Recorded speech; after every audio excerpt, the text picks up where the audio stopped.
virtues out of compassion for the sake of this assembly and all living beings.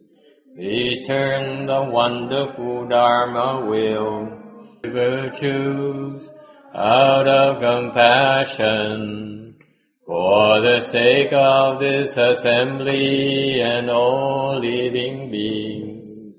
Please turn the wonderful Dharma wheel to teach us how to leave suffering, attain bliss and birth and death, and quickly realize non-birth. Cung kính đại đức tận virtues out of compassion for the sake of this assembly and all living beings. Please turn the wonderful Dharma wheel to teach us how to leave suffering, attain bliss and birth and death, and quickly realize non-birth. Cung kính đại đức tận thịnh, vì thứ pháp hội cấp nhất thiết chúng sanh. Tình duyên diệu pháp luân giao đạo ngã môn, như há liễu virtues out of compassion for the sake of this assembly and all living beings.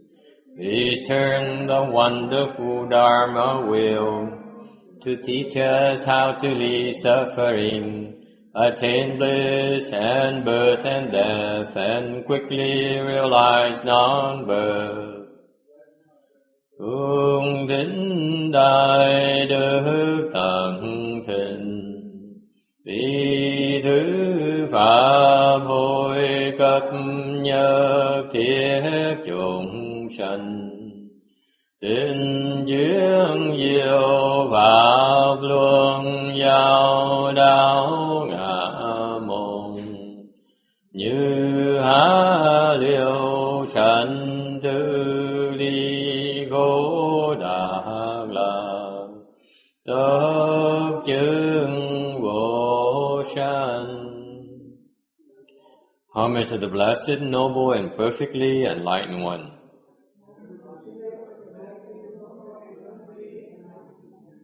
Nam mô Saranto Suche Doye Alahudi San Miao Samputo Xie.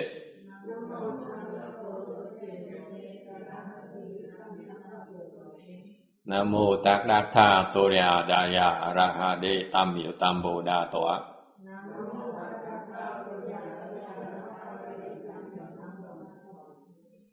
The unsurpassed, deep, profound, subtle, and wonderful Dharma in 100,000 million eons is difficult to encounter. Now that I have come to receive and hold it within my sight and hearing, I vow to fathom the thus come one's true and actual meaning. Wu shang sheng sheng wei miao fa, bai jie wan jie nan zao yu. 我今见闻得受持，愿解如来真实义。O Buddhas and Bodhisattvas, Earth Store Bodhisattva, Venerable Shenhua, Venerable Bhikshunis, all good no advisors, Amitabha. Chư Phật Bồ Tát, thưa Địa Tạng Bồ Tát và Thượng Tiên Hóa, quý sư cô và quý vị thiện tri thức, A Di Đà Phật. Chư Phật Bồ Tát, Địa Tạng Bồ Tát, sư phụ sang人, 各位比丘尼，各位善知识，阿弥陀佛。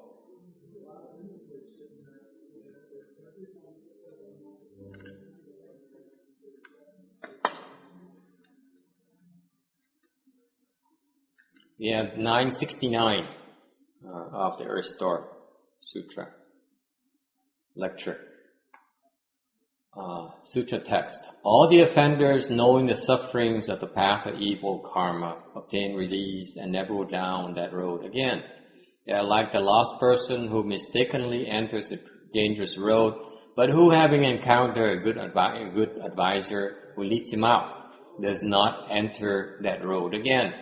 If he meets others, he urges them not to enter into that road by saying, I took that road myself because I was confused. But having been liberated, I will not enter that road again.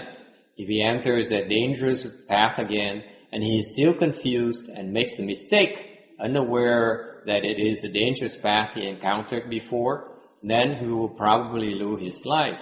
The same thing is true if one has fallen into the evil path, and because of the powerful expedient device of Earth Store Bodhisattva, has been able to take rebirth among humans or gods, and then falls into the evil paths again. If one's karmic bonds are heavy, one dwells in a hell for a long time without liberation. Những chúng sanh ấy biết nghiệp đạo khổ nên thoát ly được thì không bao giờ còn dám trở lại. Như kẻ lạc đường nằm vào đầm hiểm, gặp thiện tri thức dẫn tiếp ra rồi thì không bao giờ trở vào đó. Gặp ai khác biết khuyên can đừng đi vào bằng cách tự nói chính mình vì đã lầm vào đó mà biết là đường hiểm. Này ra được rồi thì không dám vào lại nữa. Nếu vẫn bước vào, ý là vì còn mê muội, không nhớ là đường hiểm mà trước đây mình đã lạc vào nên có thể mất mạng. Các nào kẻ đọa ác thú được Địa Tạng Bồ Tát dùng năng lực phương tiện giúp giải thoát, sinh lên nhân thiên, nhưng liền sau lại vào. Nếu nghiệp kết quá nặng thì ở mãi trong địa ngục, không biết bao giờ thoát khỏi. 972. Okay. Seems like the same story that plays over and over again. Như một cái tuồng nó cứ diễn ra hoài, diễn lui diễn tới. Release refers to be able to escape from the evil path of evil karma. Cái thoát ly là mình thoát được cái đường dữ.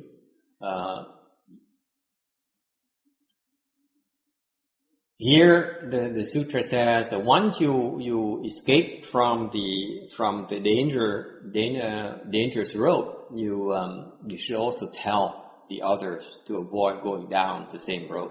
Mình thoát rồi thì kinh cũng nói mình nên khuyên những người khác mà mà họ không biết nói họ biết là đừng có đi xuống con đường nguy hiểm đó. However, sometimes we do forget. Vấn đề nhiều khi cái nghiệp lực nó nặng lắm, thành ra mình quên. What happened is that I remember a person that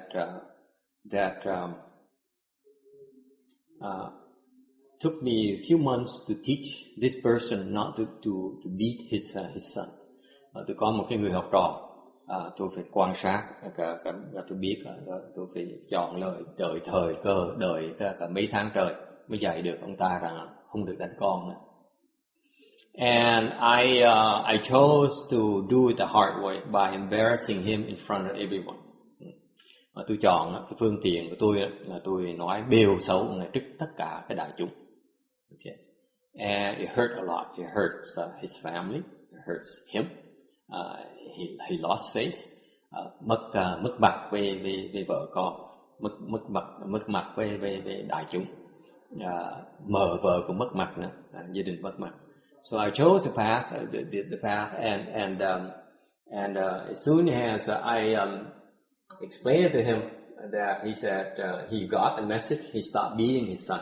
Thì ông này hiểu được thì ông ngừng đánh con lại. And I asked him, you remember, would you ever beat your son again? Ông này nhớ, tôi hỏi ông nhớ cái nhục nhã này, ông nhớ cái kinh nghiệm mà nó khổ sở như vậy. Ông còn nhớ không? Ông nói nhớ chứ. Bây giờ con còn nhớ thì còn nhớ là không được đánh con. Ông nói nhớ chứ. And guess what? 6 months later, he's into the same old habit again. 6 tháng sau, nhớ được 6 tháng. Sáng thứ 7 nhớ lại cái thói cái tạp chí cũ nó vẫn còn đó. Thì gọi ông tối tăm mặt mày, ông giơ tay ông tát con cái bút. So he got to his bad habit. He got into trouble. His mind became obscure, and then he got so upset that he reached out his hand and slapped the sun again. Okay, so that's what happens. Old habits are very hard to shake off. Cái tập khí nó khó mà gỡ dễ sợ, không phải là dễ đâu. Okay, and this is why all these habit energies we have from lifetime after lifetime. Những cái tập khí này nó có từ đời kiếp. And that's why it takes a long time to accrue them, and also takes a long time to undo them. Thành ra cái tập khí nó đã đằng từ nhiều kiếp nó kết tập lại thì phải cần thời gian rất lâu để mà gỡ cái đó, xóa cái tập khí đó. Vì vậy cái chuyện mà mình đi thoát được đường giữ một lần rồi, đừng tưởng là mình sẽ thoát đời luôn thoát đâu. Lâu mình quên, mình làm lỗi, mình lọt đài lại. So it's not uncommon for you to escape from the past, the evil karma, and then you will fall down the path again. And not only in terms of habit energies, but also in terms of you forget. Không phải về cái tập khí không, mà cái vấn đề khác nữa là mình quên quát đi. For example, every time you forget, you're unable to recognize that was a dangerous path. Mình quên phức đi, mình không quên trước, mình không nhận ra nó là một con đường hiểm nữa. How does that happen? Through the path of birth and death. Đó là con đường sinh tử. Mỗi lần mình sinh ra là mình quên hết.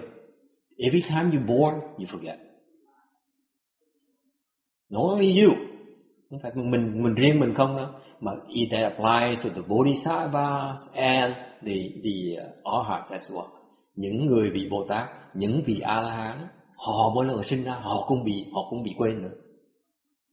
Họ bắt đầu tu lại. They all have to start from square one again. All of us. This is why that thing called birth and death is extremely dangerous. Bởi vậy, con đường sanh tử một cái rất là nguy hiểm. Every time you're born, okay, you start over again. Mỗi lần mình sinh ra một cái, mình bắt đầu lại. Now, if you cultivated before, ngược lại, nếu quý vị đã tu rồi, and you reach a certain level, mà quý vị tu được trình độ rồi, okay.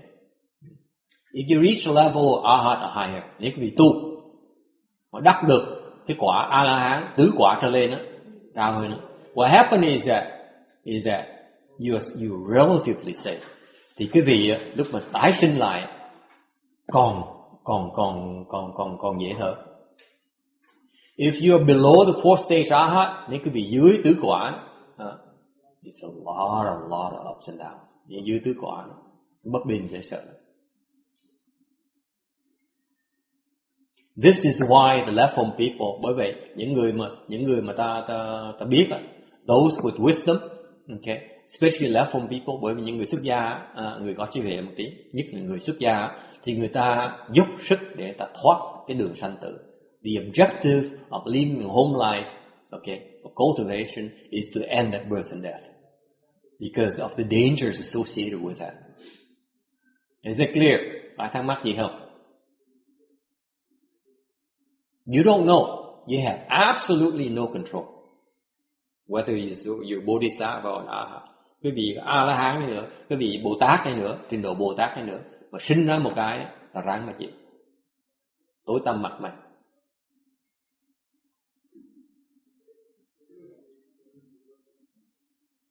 All right?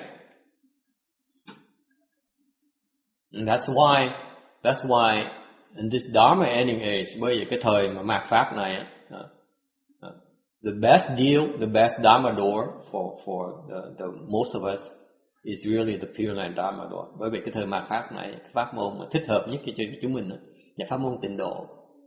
because if you manage to be reborn to the Pure Land, nếu quý vị mà làm sao mà vãng sanh được, thì then you end your birth and death.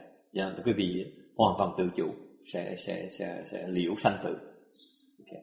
That happens to be the easiest path to attain, to end birth and death. Cái pháp môn tịnh độ bằng cách là vãng sanh qua Tây phương cực lạc, vãng sanh về tịnh độ là một cái phương tiện để mình liễu sanh tử. Because for you to end birth and death, tại muốn liễu sanh tử, you need to reach the fourth stage arhatship normally. Người bên Chạng, bên Thiền Tông á, muốn liễu sanh tử, đắc tứ quả A-la-hán mới liễu sanh tử được. And to reach fourth stage arhatship, let me tell you, is virtually impossible. Nói thiệt quý vị mà muốn đắc được tứ quả A-la-hán kiếp này, gần như là không thể nào làm được. Nó khó như vậy. I remember person I know very well, quen một cái người tu đó. He reached first stage arhatship. Người đó tu đắc được tam quả A-la-hán. Got so excited. Tam quả mừng dễ sợ. Tam quả với tứ quả cách nhau tí xíu, vùng đất nữa thôi. So he said, wow, I'm so close to fourth stage arhatship already. Third to fourth, it's one step away, right? And it turns out it is so difficult. Cái từ mà cái đắc từ tam quả nó còn dễ, từ tam quả tứ quả nó khó không thể tưởng được. That a bodhisattva immediately manifested to him. Một người Bồ Tát đó thương ông lắm, hiền nó ngay nè, cái tứ quả nó khó dễ sợ, đừng tưởng vậy. And he reminded him, he said, fourth stage arhatship, good luck. And guess what? Ông chọc quê, ông Bồ Tát hiền ra, ông chọc quê nó này, nè, tứ quả thôi, đừng có mong. And for that reason, this guy worked so hard. Ông đó, ông bị kích thích, bị thách thức, nỗ công, dùng công, nỗ lực dùng công. Made the fourth stage dùng công, đắc được tứ quả. Mới hiểu là cái người Bồ Tát có giúp mình. Then he understood it's that bodhisattva who came to help him.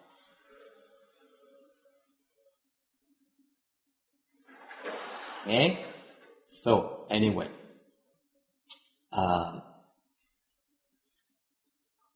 any questions? Ai thắc mắc gì không?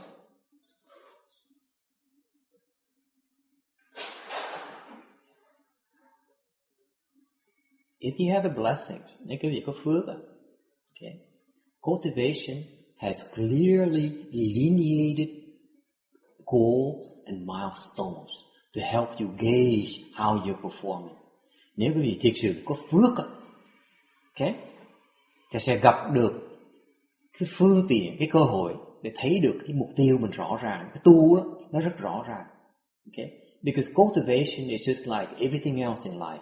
You need to have goals. Tu bất cứ giống như sống như vậy, sống thông thường như vậy. Sống phải có mục tiêu. You go in your daily life. First thing you need to do is make sure you graduate from high school. Thường người ta học xong trung học cái nào. And then you, in this country, you go get a bachelor's degree. Từ xứ này á, thì mình đi mình học để mình lấy được cái bằng cử nhân. Why? Because it opens the door to a lot of jobs for you. Tại cái bằng cử nhân á, nó giúp mình làm cái công việc. Okay. Now once you get a job, then you need to also go for your masters. Khi mà được cái việc rồi, mình phải tu đó là mình học tới cái bằng cao học, bằng thạc sĩ, right? Masters, something like that. Okay. Anyway, so no PhD. You don't need a PhD. But I'm saying if you professionally speaking, you need a master's, as far as I'm concerned. Okay. Anyway, so in life you have these clearly delineated goals and milestones. Same thing in cultivation. Nếu cuộc đời ngoài thông thường nó có cái mục tiêu rõ ràng như vậy, okay, để mình biết mình đi đúng đường hay là mình lạc đường, Tại sao tu mình có cái mục tiêu như vậy và mình có cái đường rõ ràng như vậy? I'm asking you, if you're cultivating, how come you don't have the end goals? How come you don't have the milestones? Hả?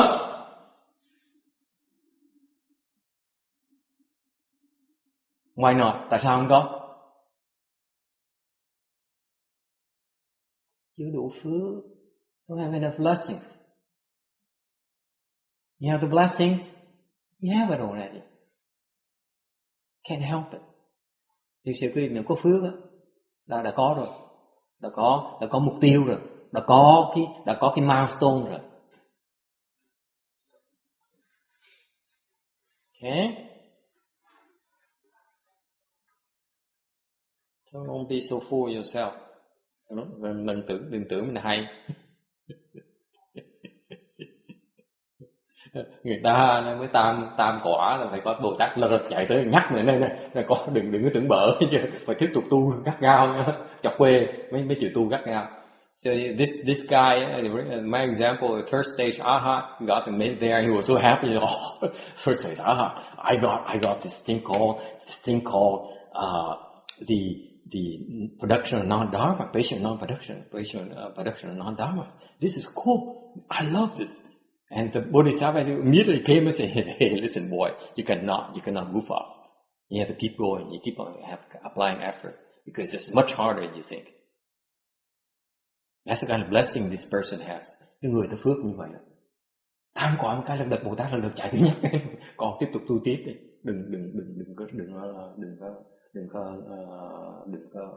Đừng có lộn xộn. Tôi nhắc mình luôn nữa. They all come and remind you, next step. I so bless this kind of blessings they have. Phước người ta như vậy.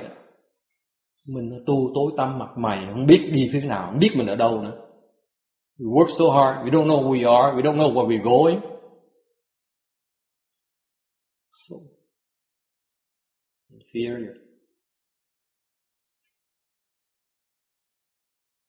973.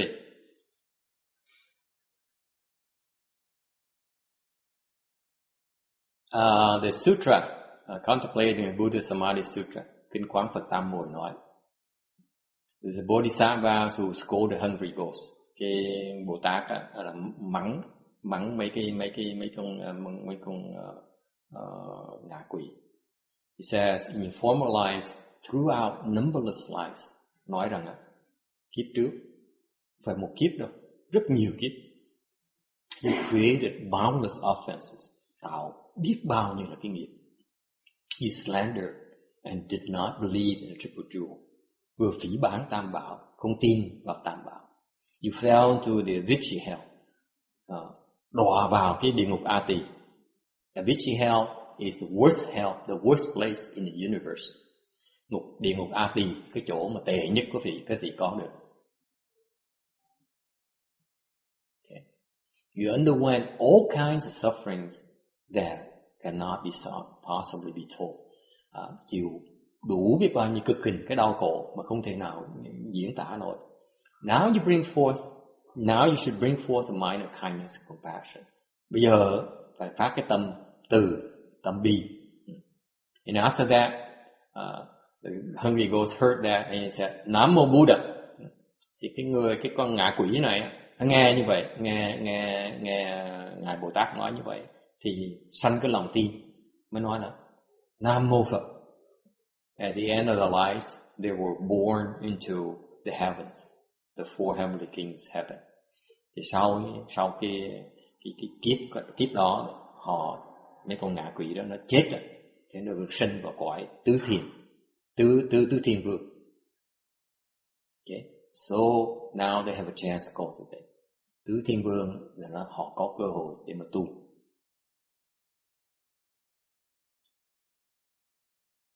All right. 974. At that time, the ghost king, evil poison, placed his palms together respectfully and addressed the Buddha and said, "O honored one, we limitless ghost kings of Jambudvipa either benefit or harm beings. Each of us is different. Our karmic retribution causes us and our followers to roam in the world doing much evil and little good. When we pass a household or a city, town, village, or hamlet, a garden, cottage, a hut, where there is a man or woman who has cultivated as little as a hair's worth of good deeds, who has hung but one banner or one canopy, who has used a little incense or a few flowers as offerings to images of Buddhas and Bodhisattvas, or who has read and recited the sutras, or burned incense as an offering to even one sentence or gatha in them. All of us ghost kings will respect and revere that person as we would the Buddhas of the past, present, and the future. Lúc ấy, chúa quỷ ác độc chắp tay cung kính mà thưa: và Đức Thế Tôn, chúa quỷ như chúng con số lượng nhiều lắm. Tại châu Diêm Phù có kẻ giúp ích cho người, có kẻ gây hòa cho người, việc làm khác nhau. Nhưng vì nghiệp báo làm cho thuộc hạ của chúng con đi đến đâu cũng đa ác thiểu thiện. Tuy nhiên nếu họ qua nhà cửa của ai, hoặc đô thị làng xóm, hay trang trại phòng ốc nào mà có kẻ hoặc nam hoặc nữ biết làm nghiệp lành, dầu bằng tơ tóc cho đến treo một tràng phan hoặc một bảo cái, sắm một ít hương hay một ít hoa mà cúng dường tượng Phật hay tượng Bồ Tát, hoặc đọc tụng tôn kinh, đốt hương cúng dường dầu chỉ là một câu đủ nghĩa hay một bài chính cú, những chú quỷ như chúng con vẫn kính lại những người ấy như kính lại chư Phật trong mọi thời gian, quá khứ, hiện tại và vị lai.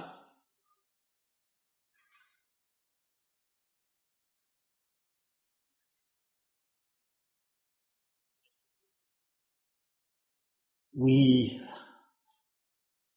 are cultivated because we receive protection. Mình tu được, hiện tại mình được cái sự bảo vệ. Okay. From whom? From the ghost kings. Mình được sự bảo vệ của những cái tụi chú quỷ đó. Okay. The ghost king evil poison is very evil, but not in front of the Buddha. Chú quỷ mà ác độc này là rất là độc ác, nhưng đều trước mặt Phật rất là hiền. In the proper Dharma Mindfulness Sutra, cái kinh chánh pháp niệm kinh,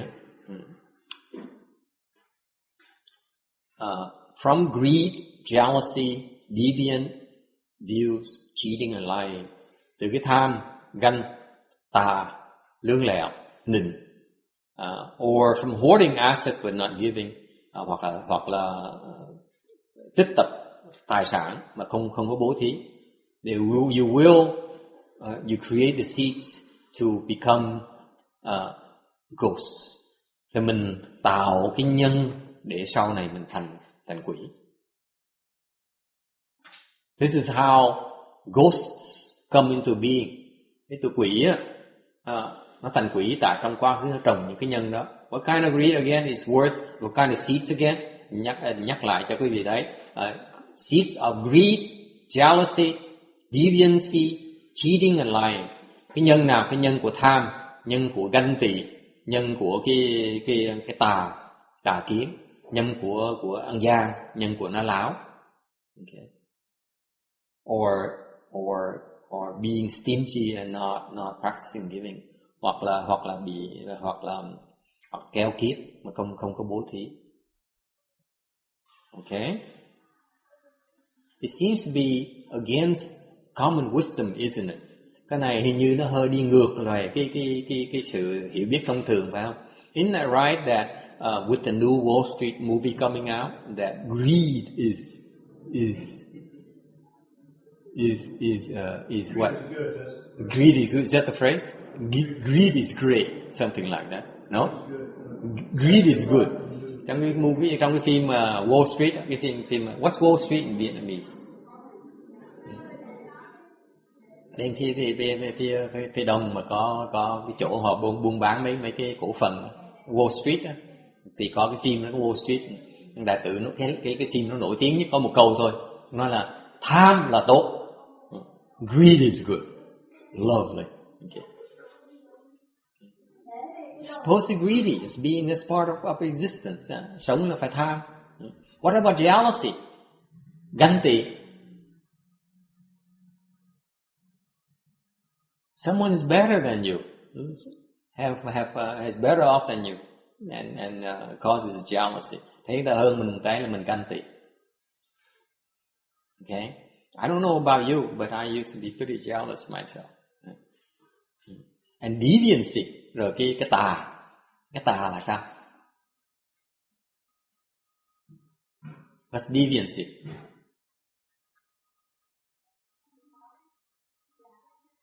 Do not believe in cause and effect. Tà là không tin luật nhân quả. Okay? Cheating, làm gia, bịt người ta.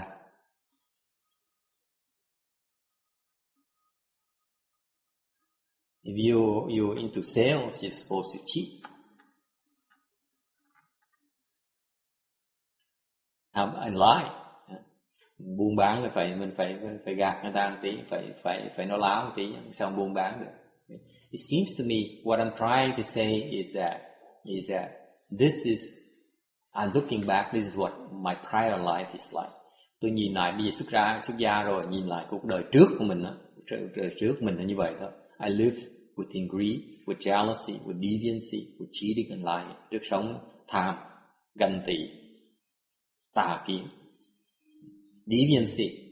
You think that whatever goes for the self is good. Cái tà là nghĩ cái thằng ngã nó muốn gì đều tốt hết. Whatever you desire is okay. It's perfectly okay. Thằng ngã nó muốn gì là chuyện tốt. Anyone like that? Có ai như vậy không? No, never. It's not your problem at all, right? Have it your way, my way, the highway, right? You or little bush, you with me or you against me? You sure you want to be against me? And sorry, I actually wrote a song called My Way or the Highway. Maybe that's why it came out. But the funny thing is that what amazes me is this thing here, the greed thing, the jealousy, and deviance, cheating, lying. That's prevalent, that's rampant, that's what everyone does out there. Isn't that right? Tại tôi không biết cái vì sao ấy, cuộc sống tôi á, lúc trước tôi như vậy, trước khi mình xuất gia, trước khi mình biết về Phật pháp á, là mình toàn làm mấy tạo mấy cái loại nghiệp này không ạ? Yes? It's not just private life, it's in public life too. You watch political parties and the politics of the elections, it's all just... Seems to you that's the secular life, no? Yeah, Tôi nghĩ cái cuộc sống nó thông thường như vậy. No wonder why people are so unhappy. Mình sống như vậy sao mình hạnh phúc được? Because what happened is that, tại sao tôi dám nói như vậy? Because if you go out to work, you go to work, đi làm việc á, vào sở, okay, you go to work for 8 to 10 hours, từ 8 giờ đến 10 giờ một ngày. All you do is engage in greed, jealousy, deviancy, cheating and lying. 8 giờ đến 10 giờ một ngày, mình làm toàn chuyện tham lam, làm chuyện ganh tị, làm chuyện tà kiến, làm chuyện lương lẹo, làm chuyện định bợ người ta. Okay, nowadays you need to know how to kiss up to your boss if you want to hang on to your job. Okay. That's what you do. That's what your energy is spent on, is spinning on for 8 to 10 hours a day. Cả ngày mình 8 giờ đến 10 giờ một trong cuộc đời mình chỉ làm mấy chuyện đó thôi. Óc mình nó chạy như điên để làm cái chuyện đó thôi. Alright? Are you with me? And then you go home. Xong quý vị về nhà to your lovely wife and your children and your adorable children. Về nhà đó gặp vợ đẹp, con ngoan. What are you bringing home? Quý vị đem gì về nhà? The bread? Bánh mì hả? Đồ ăn hả? All those goodies. You bring home the bread, you bring home the money, đem về nhà, đem bánh mì, đem tiền bạc, đem xe cộ, đem tài sản về. Okay? You bring home your earnings. But what are you also bringing? Quý vị đừng quên cái phần quý vị đem về nữa là gì? That frame of mind, cái tâm quý vị đó nó vẫn còn chạy như cái vẫn chạy về cái ganh, vẫn chạy về cái ganh tị, vẫn đem cái tâm vẫn còn tham lam. Your mind is still stuck or spinning around the aspects of greed, jealousy, and deviancy, and so on. That's what you're bringing home to your own family. Mình đem mấy cái tầm bậy đó về nhà mình. And guess who do you give it to? Quý vị cho ai? Does it stay with you? Không mình đó hả? Cái ẩn mình thì không sao, đem về con chó không sao. You by yourself, you give it to your dog. You're not by yourself. Who are you giving it to? To your children. Mình cho con mình. That's where I learned it from. Tôi học cái đó từ cha mẹ, từ gia đình tôi, chứ học chỗ nào nữa bây giờ.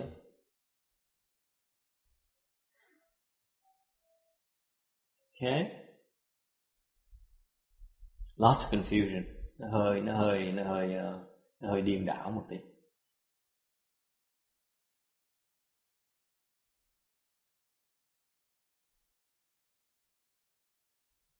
So, see, this is where why people are so unhappy, because all the material things cannot make them happy. If the mind is engaged in all these negative thoughts. Tại vì không cần biết cái vị giàu có chừng nào, có nhiều tài sản nhiều chừng nào nữa, nếu cái tâm mình nó chỉ ở trên cái chỗ tham sân si thôi, thì mình khó mà biết hạnh phúc. Cái đó là người thường ta không hiểu. This is what most people don't realize.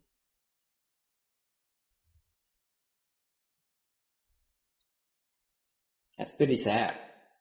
Cái đó nó hơi đáng tiếc một tí. This is what the Buddhas and Bodhisattvas see. Cái ngài thánh nhân, Bồ Tát, A La Hán thấy cái đó. But they tell us we don't want to hear it. Họ nói mình muốn nghe thì không tin. We hear of it, we don't believe it. It's normal, right? Ai cũng như vậy, mình đâu có khác gì khác đâu. If the scientists say so, it should be okay. Những người khoa học gia mà nói như vậy chắc là đúng rồi chứ gì nữa, right? That's what I ran to a lady who said a girl who said I don't believe whatever you tell me. These ghost things, I don't believe it. The scientist says there's no such a thing. Cái cô trẻ là 20 tuổi, mới 20 tuổi thôi mà đã thông minh dễ sợ, nói là tôi tin khoa học gia thôi, khoa học gia nói gì tôi tin. Còn thầy nói cái chuyện có quỷ rồi này nọ là bây giờ tôi thấy khoa học gia đâu có nói có đâu, sao tôi tin thầy được? Tôi lịch sử tôi nghe thầy nói thôi, chứ còn tôi không tin thầy. So she basically said, I listen to you politely, but I don't believe you. Okay, I say, yeah, you don't have to believe me. I don't need you to believe me. Okay, but be forewarned when you face them, when you become a ghost, and remember that I told you so.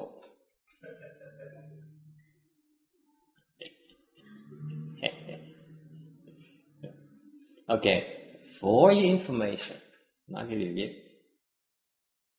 Okay, it's a lot more going on you think. Có nhiều cái chuyện nó xảy ra, quý vị đừng có tưởng mình thấy mình mới tin được. Do not think that you cannot believe unless you see it and you can feel, yeah, proof. Okay. This below our continent, cái chỗ mình đang ở này, ở dưới đáy mình á, dưới thấp mình á, 500 yojanas, 500 do tuần ở dưới mình á. Meaning yojana is about do tuần là bao nhiêu cô Phước Từ? 30 li, which is around 40 to 50 miles. Okay, so 50 mile times, so it's about 25,000 miles beneath. Okay, under the command of Yama, where his retinues dwell. That can't be 25,000 miles on the other side of the world. Is that right? Yeah. I thought you're talking about the 大铁为山. Yeah. So it's outside. Yeah. But they don't. It's all right. Yeah. These Caucasians, they have no notion. It's not inside our world. No, we're talking a spiritual map. You can't see these beings. I understand that. What we can see right now is only with our naked, our flesh eyes, our human eyes. But I do understand the distance. Yeah.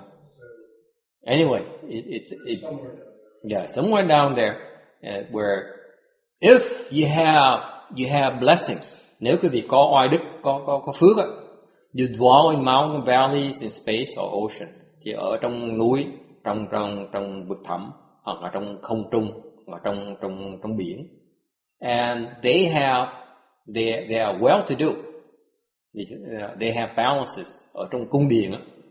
Whereas if you have no way virtue, nếu quý vị không có oai đức á, okay, then you dwell in filthy places like grass and trees and tombs. Không có phước á, thì ráng mà chịu. Thì ở trong cái chỗ mấy tụi quỷ này á, mấy tụi cõi âm này, nó ở trong cái chỗ dơ dái, chẳng hạn như là cái chỗ sùng đổ rác, cái chỗ đổ rác này, ở nơi cỏ này, hoặc là cây này, hoặc là mấy cái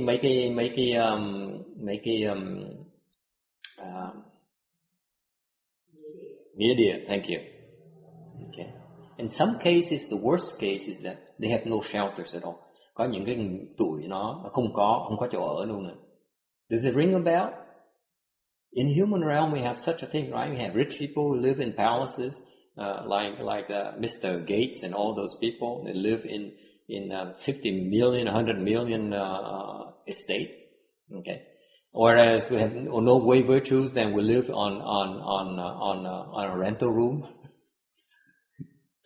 or like myself, who have no way virtue whatsoever, so I have no shelters at all. You know, if people don't like it, they put me out on the place and on the street. Okay, so that's the way it is. It's nature of the existence is proportional to the level of blessings. Mình sống thì nó tương ưng với là cái phước, cái phước mình có. Okay. Nothing. There's a parallel between our world and the yin world itself. Cái thế giới mình nó có song song với thế giới cõi âm cũng như vậy. Okay. Meaning you well to do, then you have nice places. If you're not well off, then tough luck. You bounce around. Okay? Such is life. Okay, now a little bit more information about the kind of protection we get. Mình được bảo vệ một cách nào? In a long Agama Sutra, trong cái kinh Trường A Hàm, the Buddha told Ananda, Venerable Ananda, Phật dạy cho ngài Ananda. All women and men at birth time have ghosts and spirits who surround and protect them. Khi mà những người đàn ông đàn bà khi mà mới sanh ra thì có quỷ với thần nó vây xung quanh, nó bảo vệ. Okay. Why are there those who are harassed by ghosts and spirits and some who are not? Tại sao có những người họ bị quỷ nó quấy, có những người không bị quỷ quấy? Quỷ quấy là sao? How do you know you're being harassed by ghosts? Sao biết mình đang bị quỷ đang quấy mình? Anyone? Ai biết? Sao biết được? Everything goes wrong. Everything goes wrong. Cái gì nó cũng hư hết. Cái gì nó xong hết. Yeah, with no apparent cause, things will go wrong. Yeah, there are lots of manifestation. Things go wrong. Chuyện không xong suốt. You get afflicted, bị phiền não. What else? You get sick, bị bệnh, you are depressed, bị chán đời, bị quỷ nó nhập vào, quỷ chán đời nó nhập vào. The depression comes and enters you.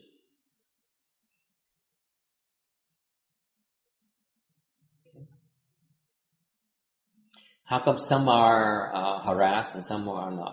Tại sao có những người bị quỷ nó phá, có những người không bị?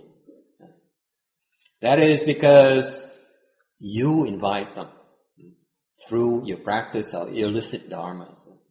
Lý do nó tới, nó phá, nó quấy, nó tại mình làm bậy nó mới tới được. Okay, you practice illicit dharmas, mình tạo, mình hành những cái phi pháp. You hold deviant views, giữ mấy cái tà kiến. You do the 10 evils, tạo cái thập ác. For such people, there's one spirit protector for 100 of them.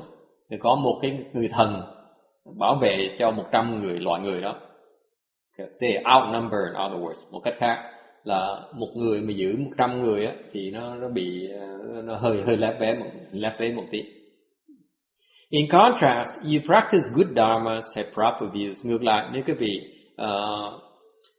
hành thiện, có chánh kiến, you have faith, có lòng tin. Here, faith in goodness. Tin gì? Tin về cái thiện, tin về cái tốt. You cultivate the 10 good dharmas, tu cái thập thiện. One such individual might have 100 or 1,000 protective spirits. Những người như vậy thì có thể có 100 hoặc 1.000 người thần bảo vệ. So for example, I told you some of you already, if you receive the 5 precepts, chẳng hạn như quý vị mà thọ ngũ giới, okay, you have 5 spirits for each precept, and therefore you have a total of 25 guardian spirits who protect you day and night. Thọ ngũ giới có được 25 vị thần bảo vệ mình ngày đêm. And they remind you, họ giúp mình để giữ giới. They're there to help us keep the precepts. Okay? And therefore,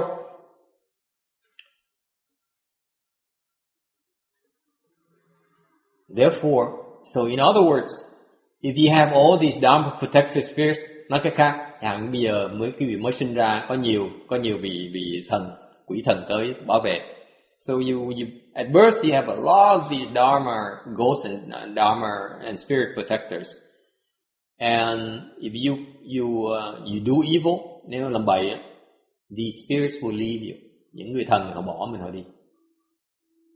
You only receive protection because you're doing good. Nếu quý vị mà làm thiện mới được họ giúp đỡ, được họ bảo vệ. Làm bậy họ sẽ bỏ mình họ đi.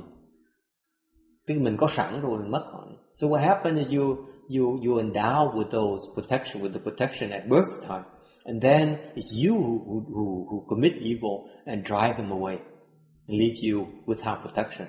Nên mình có sẵn cái sự bảo vệ của họ, mình chính vì mình làm bậy, thành họ mới bỏ mình họ đi, thành mình mới bơ vơ, mình mới không có sự thiếu sự bảo vệ. Okay, and what happens is that if you drive them away, then these protection is driven away, but you also on top of it, you attract this evil. You harbor all this negative energy, which are a magnet for all these troublemakers to come. Tại một khi mình làm ác không phải là xong đâu, là mình biết cái thời thiện thần ta bỏ ta đi mình là xong đâu. Tại vì mình cái tâm mình á, mình dung chứa những cái tư tưởng tầm bậy tầm bạ, thành những cái âm lực đó nó thu hút cái tục quỷ nó tới. That this yin mind frame of mind draws the ghosts and the evil ghosts and spirits. Cái lực đó nó thu hút mấy cái con quỷ tầm bậy nó tới. That's why you get all kinds of problems. Bởi vì bị mình đủ cái loại lũng củng hết. Okay, not only you but also the people around you. Không phải riêng mình không, mà những người xung quanh mình bị ảnh hưởng. So for example, this is the third week now in a row I bring up the example of this temple. Dạng như đây tuần thứ 3 liên tiếp tôi đem cái ví dụ của chùa này mà nói. Several years ago, mấy năm trước, 7-8 năm trước, when when we first came to this temple hồi 8 năm trước á, tới chùa này, đây là một nhà thờ. This used to be a dilapidated church. Trước á, đây là cái nhà thờ này là nó đóng bảng lại. No one was here. Was for sale, but actually no one was on listed for sale for a year. Treo bảng bán một năm, không ai mua. To the point where the realtor sort of gave up hope. He said, I don't care. He lives in Orange County. Ông agent, ông ở Orange County. Ông bán cái nhà thờ này đây. And after a year, no one was ever expressed any interest. Không ai muốn mua hết. Even the sign, the for sale sign. Okay. So what happened? He hired a young Mexican guy to stay at the temple to kind of keep an eye on it. Thằng ông mướn một cái cậu trẻ, người Mỹ Tây Cơ, ở cái nhà này, ở cái nhà thờ, ở nhau, right in the rooms behind us, the lay people's guest rooms. That's where he was staying. I was here when I came to look at the temple. Mấy năm trước lúc tới coi thì cái cậu trẻ đó, I saw him had nothing. He was sleeping on the floor. All he has in terms of possession is a guitar. Cậu đó có một cái đàn guitar thôi. Cái giường này nằm dưới đất. Okay. And he was keeping an eye on the temple for this realtor here. Okay. Thì ông realtor, ông cho cái cậu đó ở đó miễn phí để ông qua dùng cái nhà thờ thôi. And what happened is a good deal for him. Cái ông này ở mà miễn phí, không tốn tiền nhà. So free of rent. So what happened? He went out to the for sale sign. He flipped it over. Cái cậu này mới ra cái bảng mà bán, theo bảng bán á, đổ cái mặt ra ngoài, tại cái bảng bán xoay vào trong. So when you drive by, you don't even know it's for sale. Thành ra đi ngang, không ai biết cái chỗ này bán hết. Isn't that fascinating? No one knew it's for sale. Không ai biết cái họ muốn bán nhà thờ này. And what happened? Hững cái dân. Chỉ cô ông Lượng, nó có một người ở gần đây. So she knows someone close by, and she says, hey, you know, you're looking for a temple? There's a temple for sale in my area. It's not a good area. Thì cô mình nói cô ông Lượng nó kiếm chỗ để mà mở chùa. Thì cái bà kia mới nhắc nó, bây giờ gần nhà con á, có một cái họ bán cái nhà thờ. Okay, so that's how we knew about it. It's not listed anywhere. Sau một năm rồi không có đăng bản nữa ở chỗ nào hết đó. So it was for sale, but no one knew about it. Cái chỗ này lạ lắm, muốn bán mà không ai biết là nó bán hết đó. And that's how we found it. That's when I came here. I saw the sign. I looked around. I went outside and looked at the sign. Wait, for sale. And I noticed that when we walk by from the outside, there's no for sale sign. So he flipped it over, and I realized. Tôi mới thấy rồi, hiểu rằng cái cậu trẻ đó xoay cái bảng lại. That's how we landed this temple. Nhờ vậy mua được cái nhà thờ này at a very very cheap. Mua rẻ dễ sợ lắm. I think like she spent like $200,000. Chắc cái như mua trả có $200,000. Mà họ cái nhà thờ họ phải cho mượn tiền nữa. and the owners had to give her a CD for the temple even. That's how desperate they were. There's a reason for it. Tại sao nó như vậy? Because back then, this is where they were selling a lot of drugs. Hồi đó họ bán thuốc phiện, bán xì ke ngoài đường này, đầy hết. This is where they sell. I wouldn't be surprised if the young man was a dealer as well. Tôi không là nếu cái người đó ông bán xì ke thôi nữa. So when they first opened the temple, was not a good place. No, not many people dare come. Mới mở chùa ra không ai dám tới hết. Rồi từ ở lâu rồi, when you live here long enough, the energy changes. Ở lâu rồi, cái tâm là người tu hành. If you cultivate, your mindset changes. Remember, before was for dealing into drugs and doing stupid things. Mà trước á, thì mình bán thuốc phiện, làm chuyện tầm bậy. Okay. Khi mình vào mình ở chỗ này, mình giữ giới, mình tu hành đàng hoàng. So when they first moved in, they cultivated and they tried to build a temple here. Energy change, cái tâm trí nó đổi. So what happened is the neighborhood gradually changed. Cái vùng này nó đổi luôn. To the point where the police department, cái sở cảnh sát biến cái thơ tới, they recognize it. Nói là thèn, tán thán cái chùa. Nói là từ khi có cái chùa này, cái tuổi mà tầm 7 nó đổi, cái vùng này nó khá rồi. The police department realized that, and then they noticed that the big change, and they realized that those bad elements were driven out.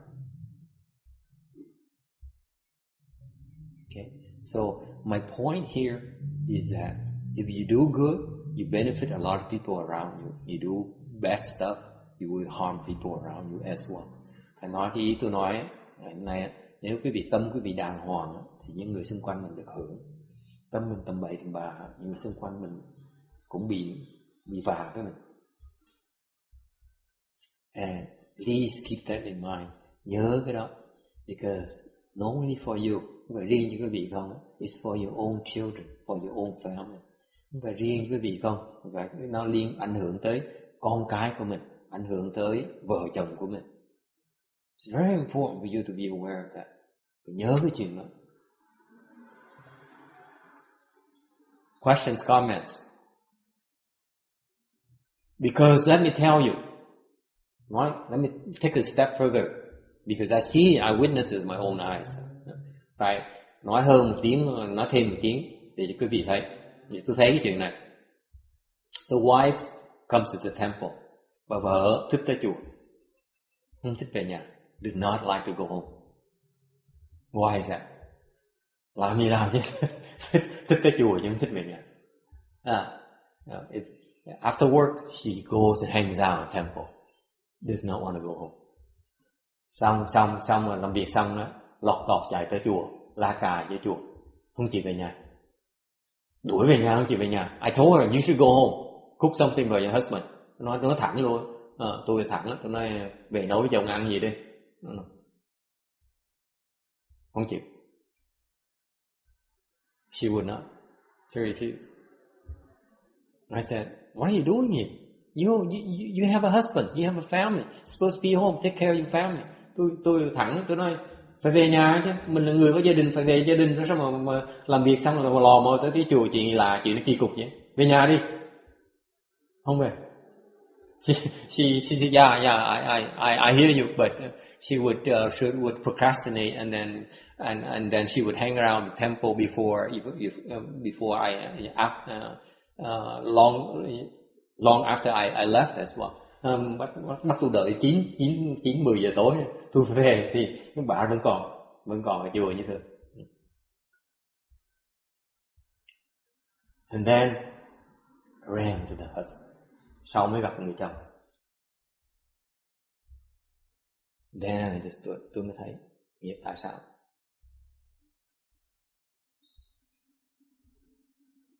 Người chồng mưu toan quá. The husband is too tricky.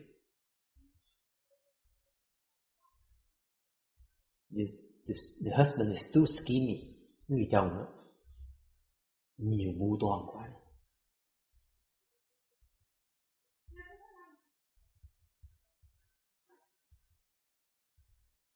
That's why, vì vậy cái người này tới chùa thấy cái không khí chùa nó khác, về nhà không khí nhà nó khác, chọn ngay chẳng phải tới chùa nhưng thích về nhà. That's why this woman here, she has a chance to compare the two locations. The temple, no such a thing, no one scheming against her. Ở chùa không ai mưu toan gì mà lấn bại. Okay. Về nhà thì bị ông chồng mưu toan này mà lấn. When goes home, the husband scheming against her. Not comfortable, không thích. Phải thích ở chùa thôi. This is why she prefers to hang around the temple. And the husband, cái người chồng là lạ lắm. suy nghĩ trắng bắt tóc nó bạc luôn. The guy sits there and tries to figure out a way to get his wife. Suy nghĩ đủ phương pháp để tóc nó bạc luôn, để làm sao mà chinh phục được người vợ mình. Chính về người vợ mới sang anh chồng.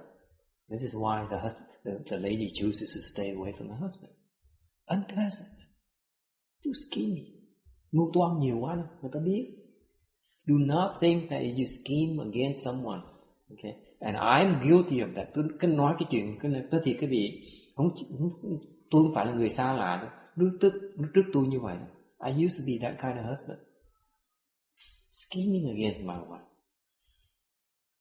Get my wife to do things I want. Mình mưu toan để mình ép bà xã mình làm theo ý mình muốn. I'm guilty of that. Unpleasant. And people did not like being around me. Không ai thích tới gần tôi mà tôi không hiểu tại sao. No one, not even at work. Ở sở làm, people like me at work because they need me to sign the paycheck. Tới sở người ta tử tế mình, tại vì mình trả tiền người ta, trả lương cho người ta, để ký cái sách cho người ta lãnh lương. Yeah. Còn không, so at least they're getting paid for it. But at home, I was scheming against my wife as well. Về nhà theo cái thói đó, cũng mưu toan để mà ép bà xã theo ý mình được, theo ý mình muốn. Such unpleasant SOB, he asked me. Những người như vậy, tôi bỏ, tôi đi, tôi không thèm. If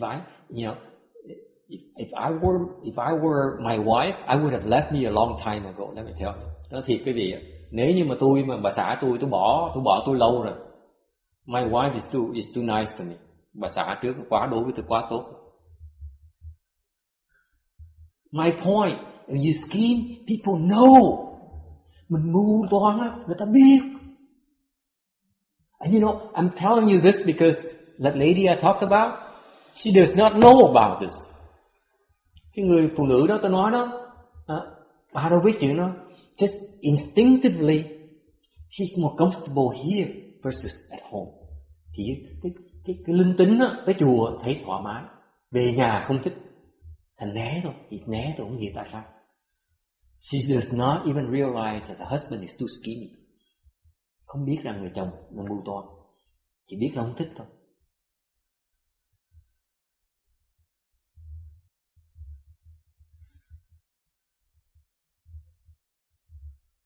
What to do? Làm sao bây giờ? Như quý vị, now you all good no advisors, gặp trường hợp như quý vị làm sao giải quyết?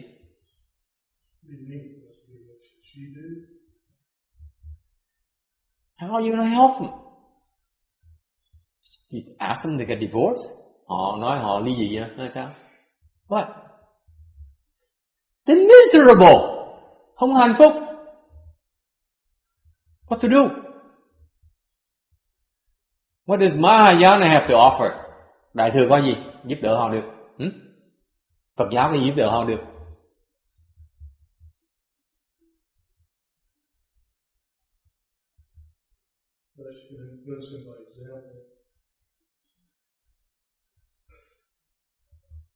I'm talking about real life. You open a temple, people come to the temple.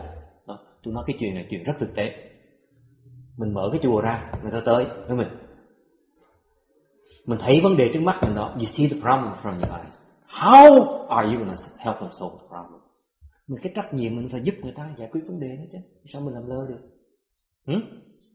Mình lơ sao mình nói là mình thầy người ta được. If you turn a blind eye on that, how can you claim to be the teacher?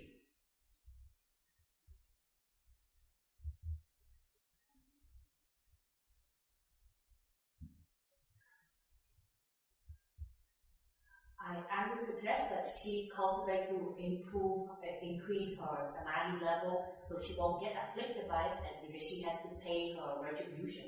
Somehow she owes him.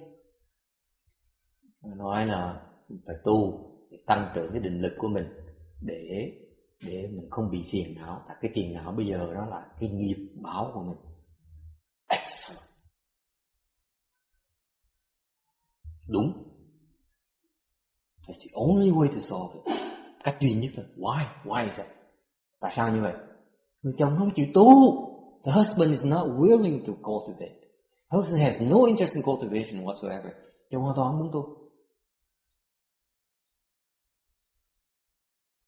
Thành nếu như yes. When you start getting into all kind of worldly solutions, all it does is just make a bigger mess. What worldly solution? If this is a worldly solution, the samadhi power is a worldly solution? No, I'm not talking about that. That's the opposite. They'll say, oh, let's go to counseling, let's do this do that. It's nothing but trouble, it doesn't help us. The counselor cannot help. Exactly. Yeah, they don't know. But those are worldly solutions, that's what people do. I am the only one who sees, understands the situation. You go to the counselor and say, we don't talk. Tôi là người duy nhất thấy cái đó. Còn tới mà mấy người mà chuyên viên ta lo khiêng răng về chuyện gia đình, người ta đâu có thấy được. Tới cái nó nói sao? Nói là tôi với chồng tôi nói chuyện, không nói chuyện với nhau. They only say we don't talk. That's what she said. We don't talk. Every time we talk we argue. Nói với nhau, nói sao? Cái bà nói là nói chuyện với chồng không được, mỗi lần nói một tí là cãi lộn nhau, xong rồi bỏ đi thôi. Okay?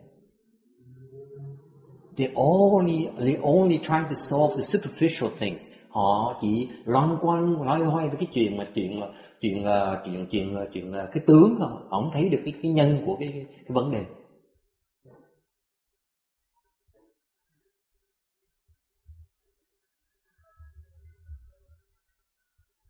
Okay?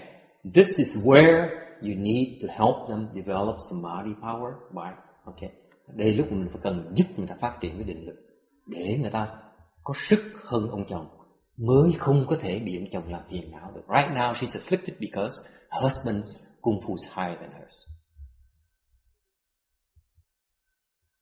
Okay? Khi nào định lực mình hơn người ta, sao người ta làm mình phiền não được? Đó mình giúp người ta được, đó mình tha thứ người ta được. Còn khi mình còn phiền não, mình còn đấu người ta. Because if your samadhi power is lower than the next person, you will get afflicted, be afflicted by the other person. If you're afflicted, you cannot help the other person. You're still fighting the other person.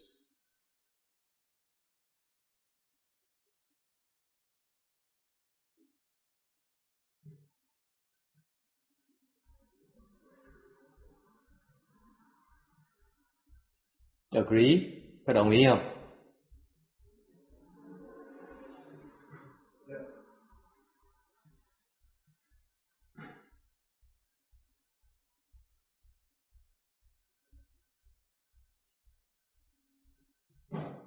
Anyway, it's a lot more involved than that. Có nhiều cái uẩn khúc khác mà I'm not telling you. It's a lot more complicated. There's 4 people involved. Có 4 người tất cả. Tôi mới nói cái 2 người. I only brought up 2. But it's very good. It's very good approach. That's it. Only way to deal with it is that she has to rise above it. Cách duy nhất mà đối phó nó là cái người phụ nữ này phải vượt xa người ta quá đi, thành người kia không cách nào mà đụng bà này nổi. So the only way she can do is rise way above them so that they cannot touch her. Cách duy nhất. Giống như cái đứa con nít nó đòi đánh vậy. Chắc mày đánh. It's just like a children trying to beat up on you. How much harm can they do to you? That's the only way to not be afflicted. Cách duy nhất mình không phiền não là cách đó thôi. Sức mình quá mạnh, nó đánh mình cũng tỉnh bơ. Đó, định lực, đó là quan trọng của định lực. This is where you need to cultivate and develop samadhi power for real. You can't talk about it. Okay? Samadhi power enables you to take a beating. Cái định lực á, cho phép mình chịu đòn mà không bị phiền não. Định lực càng nhiều, cái đòn nó đánh mình càng không thấm thía. The deeper your samadhi power, the less effect any beating they're inflicted on you, unless that person is stronger than you. Okay? 980. Ghosting evil poison. Chuẩn bị ác độc. The ghost kings and their retinues either benefit or harm beings. Họ, cái loại này á, là họ hoặc là giúp hoặc là hại người ta. Okay. This is how they function. Cái này việc làm của họ nghe. This is their job. Công việc của họ là như vậy đó. Hoặc là giúp mình, hoặc là hại mình. They're supposed to help us or they're supposed to harm us. Okay? How come? Tại sao như vậy? They help us. Họ giúp mình đó. Để mình khuyến khích mình tiếp tục làm tốt. They help us to encourage us to continue to do good. They harm us, họ hại mình. Okay, they come and make you sick. Tới đó làm mình bệnh. Tới đó làm mình trượt tay một cái, mình té, mình vò lẹo lòi cái tay. They come and trip you and make you break your arm. Okay? They come and distract you when you're driving, so you rear end someone. Okay? Who ends up suing you. Hoặc mình đang lái xe, họ tới làm mình đãng trí một cái, mình hút cái đít cái xe khác, cái ông chủ xe kia ra tụng kiện mình. Okay? They have all kinds of tricks to cause us a lot of afflictions. Họ có nhiều đủ cái phương pháp để họ hại cái tụi quỷ nó đủ phương tiện hết. You have no way of knowing where they're going to come from. Không biết họ đánh cách nào, cái chiêu thức mà mình thấy được. Okay? What for? Tại sao như vậy? Okay? To remind us that you're doing something wrong. Để họ nhắc cho mình thấy mình đang làm trật. Tại mình làm đúng á, không có chuyện xảy ra hết. Còn nếu mà làm tầm bậy, đủ thứ vấn đề nó xảy ra, phiền toái nó xảy ra. When you're doing okay on the right path, no problems. When you're wrong path, chances are that more often, most of the time, bad things happen. And they're supposed there to do those things. Those bad things happen are supposed to happen as a reminder for us to change course. Những cái chuyện mà nó không tùy ý nó xảy ra, để họ tới họ nhắc cho mình biết là mình phải đổi hướng.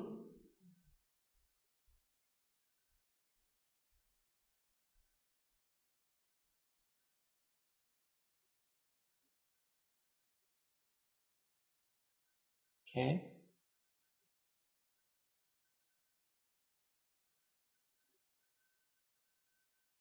And so anyway, these things also occur based on riding on our past karmas. Okay. Những cái chuyện nó xảy ra nó tương ưng vào những cái nguyên nhân, những cái duyên, những cái nhân duyên mà mình đã tạo trong quá khứ. Okay. I can't review everything to you. Nó phức tạp quá, không thể nào giảng cho hiểu biết. Just general rule of thumb, chỉ nhớ như vậy thôi. Nếu như xem suốt, if everything is fine, then you're on the right path. Everything is something, you have a problem, it's time to think. What is wrong? It's time to readjust and adjust your course. Và nếu có chuyện nó không xong nó xảy ra, êm đẹp nó xảy ra, thì biết suy nghĩ, biết nhận thức ra là mình làm gì trật chỗ nào, tìm cái chỗ mình trật để mà sửa đó. If you can locate whatever is wrong, okay, then that storm will blow over very quickly. If not, it keeps on coming and haunts you.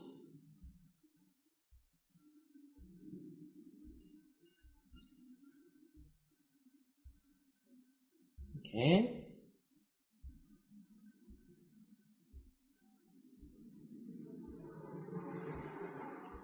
Okay, how about the good and bad things? Speaking of the good things and the bad things. Chuyện tốt với xấu, điểm tốt, điểm xấu. Okay.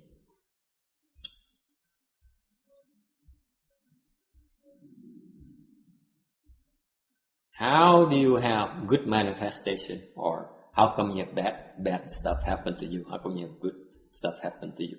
Tại sao lúc chuyện tốt nó xảy ra hoặc chuyện xấu nó xảy ra? If you practice hidden virtue, nếu quý vị tu hành mà giấu cái đức của mình, ẩn cái đức của mình. Okay. Meaning that, what's hidden virtue? Ẩn đức nghĩa là sao?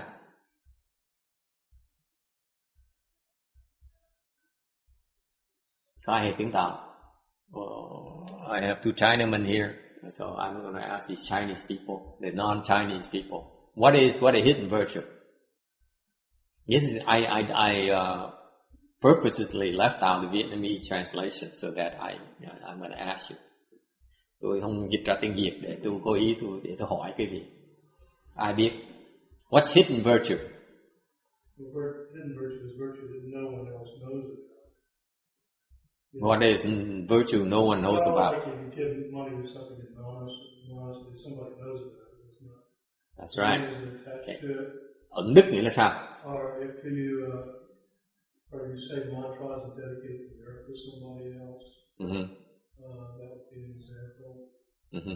Or you solve a problem for somebody, and you don't tell them that you did it. Those are just a few examples. Ẩn đức là cái mình làm tốt mà không ai biết, âm thầm mà làm tốt. Nếu mình làm tốt mà giúp người ta, mình muốn người ta biết. When you help others, you don't want them to know. That's called hidden virtue. Cái đó gọi là ẩn đức. Ẩn. She corrected me. She recognizes some of these Chinese characters. See, I shouldn't teach these guys too much. Bởi vậy huấn luyện Mexico này phiền phức lắm. Học được có vài chữ thôi, bây giờ tưởng gì cũng biết hết. I arranged for a Chinese class for these nuns, and now they think they know everything. Ẩn đức chứ không phải âm đức. Âm đức là cái văn chương, còn cái hành là hành ẩn, chứ không phải hành âm. Tại âm nó có cái nó không được tốt ở trong. Thành cái chữ nó sẽ hiểu lầm được. Mình giảng là giảng chữ ẩn đức và âm đức. Cái chữ âm tôi giảng ẩn. This is why you cannot take the wording literally. See, the wording is yin te, meaning yin virtue. I translate it as hidden virtue, not yin virtue. And she's right, because the Chinese character right here is yin virtue. Yin right here. You see? I need to commend Ru Ching on her job. She did a good job. Cái bà thầy giáo mà dạy tiếng Tàu nè, cái gì bà giỏi, bà dạy được có một tháng bà biến mất. The first teacher, Chinese teacher, she taught for maybe less than a month and she disappeared. She became afflicted. Và cô giáo đầu tiên dạy tiếng Tàu mới tới được một tháng là phiền não nó nổi lên một cái là nổi điên, là bỏ đi, bỏ việc ngang xương. She came for a month and she got afflicted and I think probably afflicted by the students or by me, something like that. And she quit cold turkey without any warning. Didn't even give us time to find a replacement. Nỗi phiền não một cái người này phiền lắm. I knew that she was a very afflicted person, so I just chose her to teach anyway.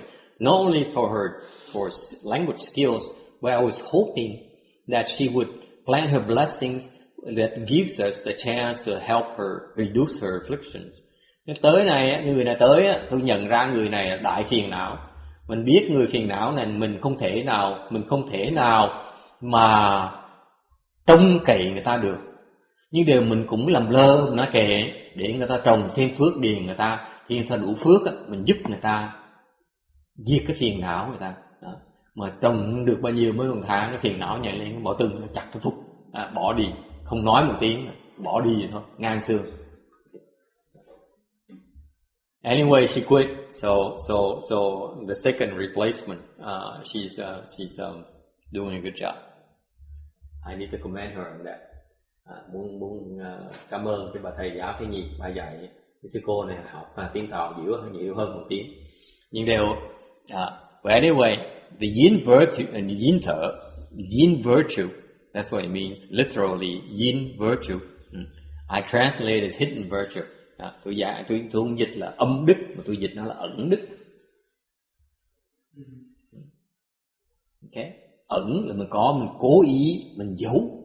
Okay, hidden because it's hidden on purpose by the person who does good. Mình làm tốt, mình cố ý, mình ẩn nó, mình giấu nó, mình cho người ta biết, mới gọi là ẩn đức. Okay, if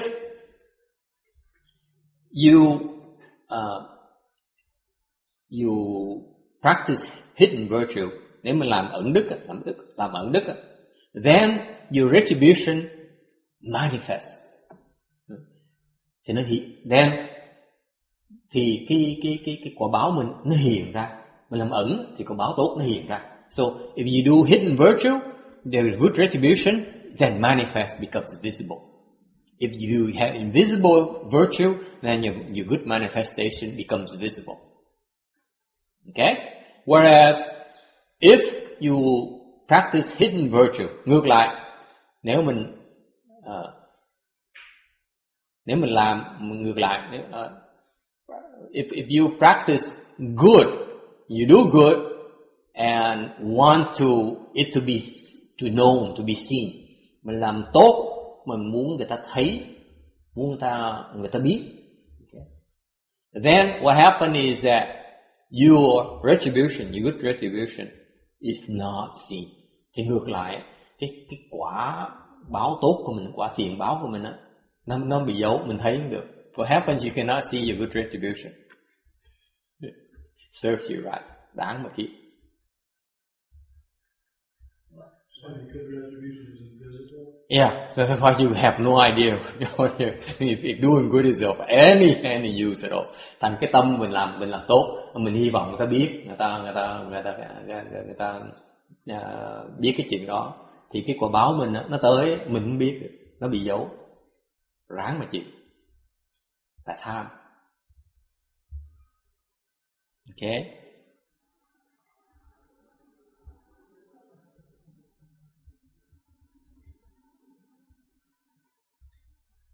All right, any questions? It's not hidden evil, it's just that I need to correct it, hidden manifestation.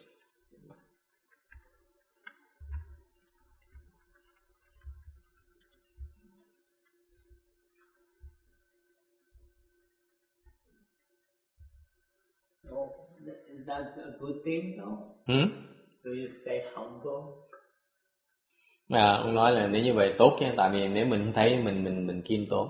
No, what happened is that you cannot put a link between the retribution and doing good, the virtuous thing. Therefore, you stop doing the virtuous thing. This is not necessarily good.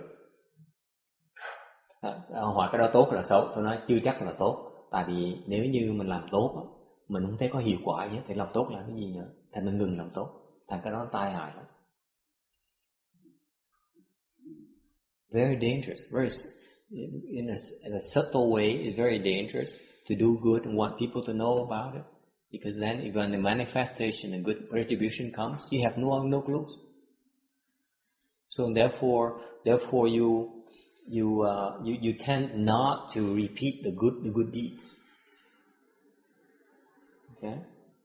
Thành mình làm tốt á, mà mình muốn người ta biết á, thì cái quả báo nó tới á, nó bị ẩn, nó ẩn thì mình không biết được, thì mình bớt làm chuyện tốt, hoặc mình không muốn làm chuyện tốt, nên có tai hại của nó. Okay. And for the sages, những ngài thánh nhân á, they manifest good things or blessings to encourage us to do good, and manifest troubles and calamities to discourage us from doing evil. Những cái người thánh nhân á, những ngài thánh nhân á, là hiện ra cái phước để mình khuyên mình làm thiện, hoặc là đem cái tai hại tới cho mình để nhắc cho mình bớt làm ác. So for example, chẳng như vậy, I know a lot of these you Vietnamese and Caucasian and Chinese as well pray to One Yin Bodhisattva. Chẳng quý vị, có những người, tôi biết có những người Việt Nam, người Tàu, những người da trắng đó, niệm ngài Quán Thế Âm Bồ Tát. Anyone recites One Yin Bodhisattva's name? Why? Tại sao quý vị niệm Quán Bồ Tát? Because you know that you're supposed to recite it, you're supposed to ask for help. Okay. Tại người ta biết rằng niệm ngài Quán Bồ Tát, những danh hiệu của ngài, khi mà mình cần ngài giúp thì ngài sẽ tới giúp. You know they can come and help. Okay, it's guaranteed. Chắc chắn gì danh hiệu của ngài sẽ tới giúp. Cái đó chắc chắn. I guarantee you that. Okay. There's some cases I told you where actually your recitation didn't make it that far because you are being bubbled up. That's a different story. Okay, but if you make it to her ears, he'll come and help. That's for sure. Because One Yin would never refuse you anything. Sự thật là quý vị, tôi quả quyết quý vị rằng nếu âm thanh quý vị mà lọt được tới tai ngài, ngài sẽ tới giúp quý vị. Tôi cam đoan quý vị như vậy. Yes. Yes, Earth Store Bodhisattva as well. All the Bodhisattvas are like. Tại vì tất cả những các vị Bồ Tát đều như vậy, không phải riêng ngài Quan Âm không, ngài Địa Tạng Bồ Tát cũng như vậy. Những ngài Bồ Tát người nào cũng vậy, họ biết mình cần giúp, họ tới giúp mình ngay lập tức. Okay? But how come sometimes you pray the One Yin and sometimes you don't get what you want? Nhiều khi mình cầu ngài Quan Âm, tại sao mình không được theo ý toàn mình muốn? Tại vì yes. You can't see it happening. It's kind of like trying to get paid in the music business. It doesn't ever come exactly the way it's supposed to when you think you're going to get it when you need it. But it's going to come. It comes to you. And I've had it where the response was immediate. I've also had it where I didn't notice response until later. There was a response. That's true. That's true. Ông nói ông này người da trắng, ông ít tu, ông mới tu đây. So you only started maybe a year or so. Buddhism about a year ago. Recite One Yin and mantra and so on, right? No. I did. First I was maybe 1,000 times a day for 1,000 days, like it did in the Sept Sutra, and I'm doing it. Yeah, but you started cultivating these Mahayana Dhammadors like within a year or so, right? Not before that. Before that, you were happy being the famous recording artist and so on, right?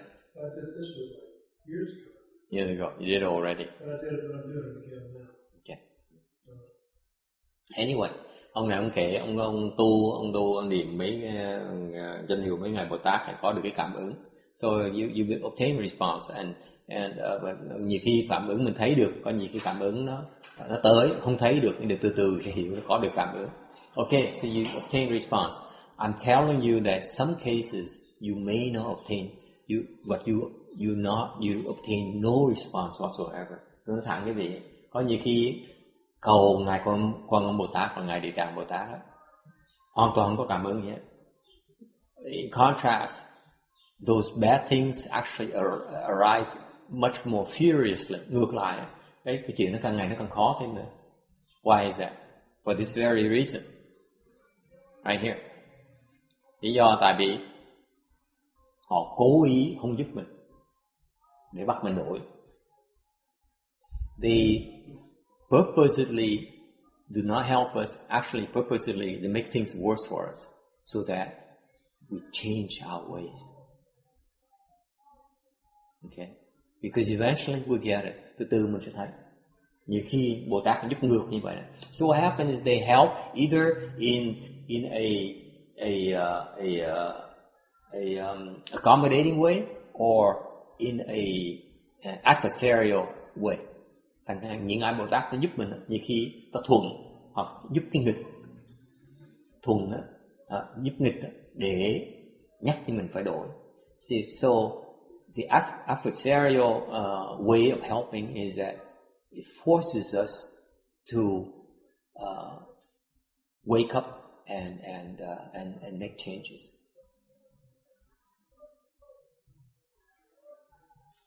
Okay.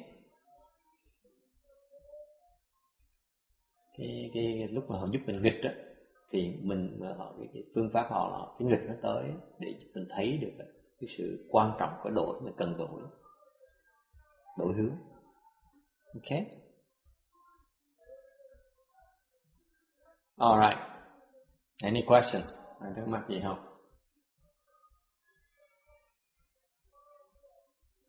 Saturday they're already drinking and listening to music. Mới thứ bảy thôi, chiều thứ bảy đã bắt đầu đã uống với là nghe nhạc rồi. Yes. Also, sometimes isn't it a test of our sincerity? Nhiều khi cái đó là cái thử thách về cái lòng tin của mình. Absolutely. It depends on what your level. The higher the level, the tougher the test. The bigger the calamity. Tùy cái trình độ quý vị mà trường hợp trình độ cao á, thì cái họa nó đại họa. Cái sự lòng tin cái chừng nào, it deepens your faith. All right. Question. Yes. So why would the people who recite? Remember last time there's a person saying I recite Guanyin Bodhisattva, but it's actually ghosts that's possessing him. Yeah.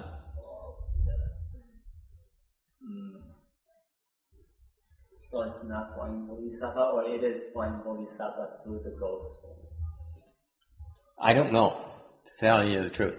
Hỏi này tại sao có nhiều người nói là kể là tôi niệm Quan Âm mà bỗng nhiên là Quan Âm không tới mà cái con quỷ nó tới nó nhập tôi nữa. Tôi trả lời tôi không biết. Okay, I'm not there, so I don't know. Okay, but the point is that you cannot tell. Cái quan trọng là quý vị không biết được, không biết là lúc nào. You don't know when. Because it's not something you're supposed to know. Quý vị đâu có phải để quý vị biết. When the Bodhisattvas help you, they help it their way, what's optimal for you. Bồ Tát phải giúp mình cái mà tốt, cách giúp mà tốt nhất cho mình. And sometimes the best way for us, nhiều khi cái tốt nhất cho mình là sao? Là kệ cho nó khổ để nó đổi. Sometimes the best way to help you is to let you suffer until you break and you have to change. Because if you don't change, you will keep on going down the wrong path. You only sink deeper. That's all. Tại nếu không đổi thì mình tiếp tục làm bậy, mình sẽ càng bị đọa càng nặng hơn nữa. Thành như khi Bồ Tát giúp mình bằng cách nào? Bằng cách là cho mình đọa, cho mình bị khổ sở để mình đổi. Okay. And some cases they don't hear you. Có những cái trường hợp khác mình cầu Bồ Tát nghe mình không được. Because your obstruction is so heavy. Cái nghiệp nó nặng quá đi. Cái Bồ Tát mà nó không tới tai Bồ Tát. You ask the Bodhisattva to help, but the Bodhisattva does not hear of it because you're obstructing. Okay? You don't know. Okay? Mình không biết được. Okay? And that goes back to that idea, the point made earlier. It's a matter of faith. Thành ra cái đó là thiệt sự nó qua từ lòng tin quý vị thôi. Bồ Tát giúp quý vị đâu phải giúp quý vị để quý vị tin đâu. The Bodhisattvas help you not because they want you to believe in them. We want you to believe in Buddhism. Bồ Tát giúp mình không phải là vì muốn mình tin Bồ Tát, họ muốn mình tin vào Phật giáo, họ tin vào Tam Bảo. They help us because it's the best for us. Họ giúp mình tại họ muốn cho mình cái tốt nhất nó xảy ra cho mình. And the best may not be what we want at this moment in our confusion. Cái mà tốt nhất của mình Chưa chắc là cái mình có thể mình muốn ngay bây giờ. Tại bây giờ tâm mình nó đang tối tăm, mà sao mình biết là gì tốt nhất cho mình được. Cái mình muốn chưa chắc là tốt nhất cho mình. Khi Bồ Tát giúp mình tốt nhất mình có thể có được. So when they help us, it's the best thing that could happen to us. And that's where the faith comes in. Bởi vì cái lòng tín nó quan trọng ở đó.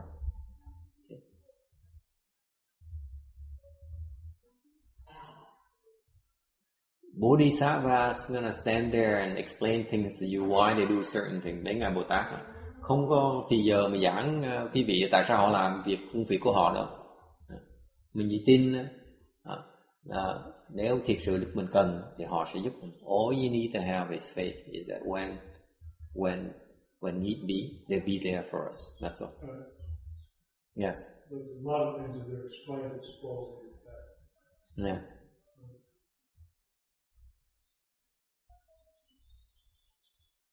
Yes. All right, 982.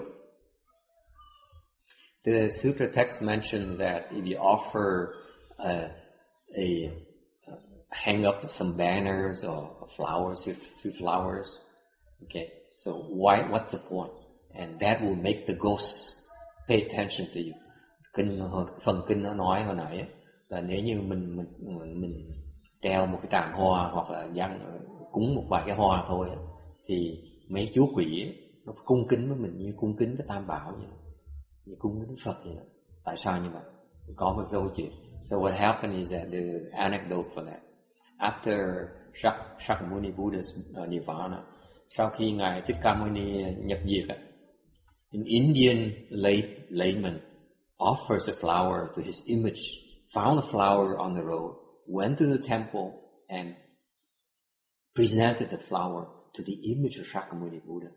Một người Ấn Độ tại gia đi đường thấy một cái đóa hoa đẹp lắm, mới nhắc cái đóa hoa đó, bước vào cái nhà chùa đó thì cúng cái hoa, dâng cái hoa cúng cho cái tượng của ngài Thích Ca Mâu Ni.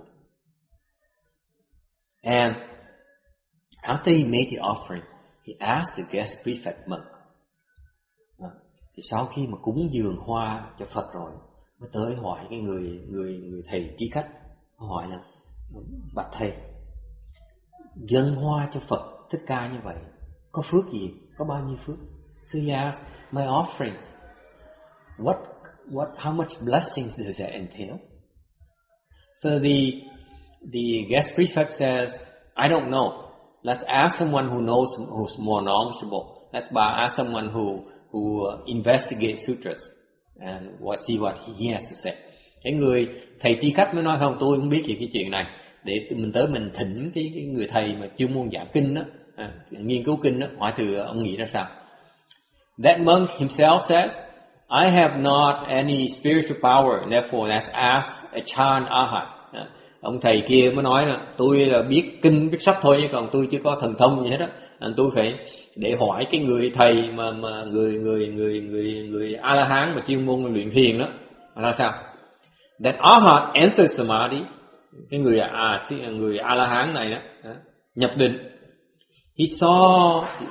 He went back to 80,000 great kalpas. Mày trở ngược, mày đi, mày xét tới. So he looked forward to 80,000 kalpas. Mới nhìn trước trong tương lai 80 vạn kiếp, đại kiếp sau. In the future, meaning that he can tell exactly in the next 80,000 great kalpas what the great lotto number is going to be. Nói cách khác, ông A La Hán này có thần thông, có thể biết là cái số độc đắc mà trong 80 vạn kiếp sau này đó là những số nào không biết hết.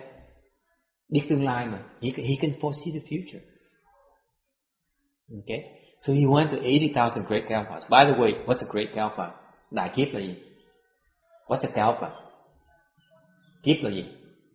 One kalpa is 16 million years approximately.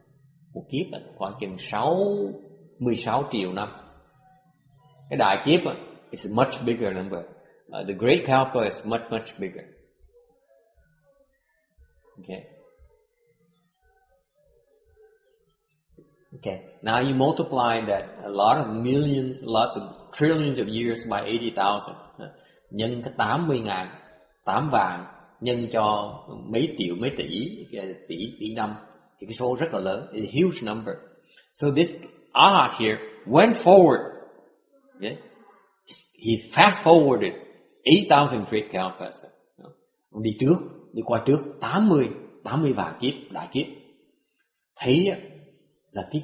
Thấy là những cái phước của cúng cái hoa đó nó vẫn chưa hết. He saw that the blessings generated from offering that flower to Shakyamuni Buddha has not ended yet after 80,000 great kalpas. And therefore, he stumped and he went to Siddha heaven and asked Maitreya Bodhisattva. Ông này ông kẹt, ông mới dùng thần thông, ông xuất hồn, ông bay lên cái quả trời Tushita, thứ tư tên là gì ha? Tô Soạn,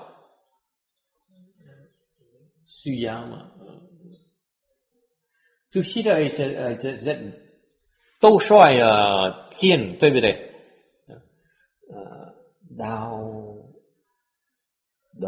？Tô Soạn. Anyway, tầng thứ tư, ngài Di Lặc Bồ Tát đang ở đó. So anyway, it's the fourth heaven where Maitreya Bodhisattva, who is an equal enlightenment Bodhisattva, is dwelling. Cái tầng trời này, cái chỗ ngài Di Lặc Bồ Tát đang ở. Ngài Di Lặc Bồ Tát á, là cái địa vị của ngài bây giờ là ngài đang ở cái đẳng giác, có nghĩa là sắp thành Phật. He just this much away from Buddhahood. Arhat is that kind of spiritual power. What? To visit Maitreya Bodhisattva. Yeah, he goes to Siddha heaven and seek Dharma. Absolutely. Hỏi là của người An có độ thần thông như vậy, tôi nói có chứ. Bay, all he has to do is use his astral body. Ông xuất hồn, ông thăng lên cõi trời. Ông hỏi, ông quỳ xuống tịnh pháp ngài Di Lặc Bồ Tát. So he went up there and then knelt down and requested Dharma from Maitreya Bodhisattva. That's what happened. And then Maitreya Bodhisattva said, give him an answer. He says, endless. Ngài Di Lặc Bồ Tát mới trả lời, vô tận. He says, you know, I don't know. Even 10,000 Bodhisattvas at my level don't even know. Ngay cá nhân tôi cũng biết, tôi là đẳng giác Bồ Tát rồi. Cách Phật tí xíu nữa thôi, còn tí xíu nữa thành Phật rồi, vẫn không biết.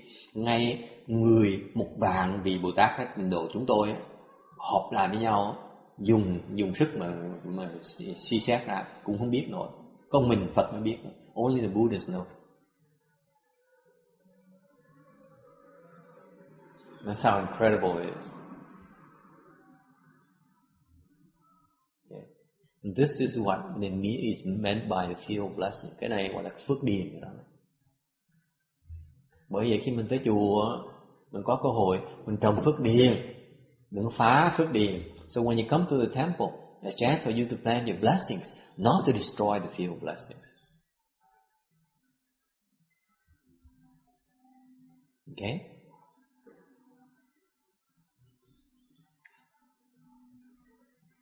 Questions? Ai thắc mắc gì không? Yes. Yes. So how come Arhat gets stuck if they can go places request Dharma? Rồi, tại sao thầy nói là người A-la-hán bị kẹt mà người ta ông có thể có thần thông đi chỗ khác để hỏi pháp? I don't know. Sao tôi biết được? I'm no Arhat. How would I know? Okay. That's a quick answer. Đó trả lời gấp. Okay. Anyone who wants to help me out? Ai muốn giúp tôi không? Tại sao người A-la-hán mà đi có thần thông, có giỏi như vậy, đi cầu pháp được, tại sao bị kẹt? Yes. Sometimes the nature of our stuckness is we don't know we're stuck. We think we're really okay when we're stuck. We don't know anything beyond that. We think we're reached the end. Excellent. We don't even know how to ask. It's like you're so stuck. Trust me, I know that in personal experience. You don't even know how to ask. So if you think about it, what to ask, not only how, what to ask. Or don't even have the thought to ask. I mean, it's so blank. Yeah. Nói là lý do mà mình bị kẹt là tại vì cái nhiều khi mình biết mình bị kẹt, mà mình biết mình đang kẹt chỗ nào, mình biết hỏi cái gì nữa, mình biết hỏi ai nữa, làm sao mà hỏi nữa. There's lots of things you don't know, you know where you stuck. Mình biết mình kẹt chỗ nào, mình không biết hỏi ai để gỡ cái kẹt. You don't know whom to ask, okay? And you know how to ask. Không biết hỏi ai, không biết hỏi cách nào. Because if you don't ask properly, you will not get an answer. Tại hỏi trật á, không trả lời.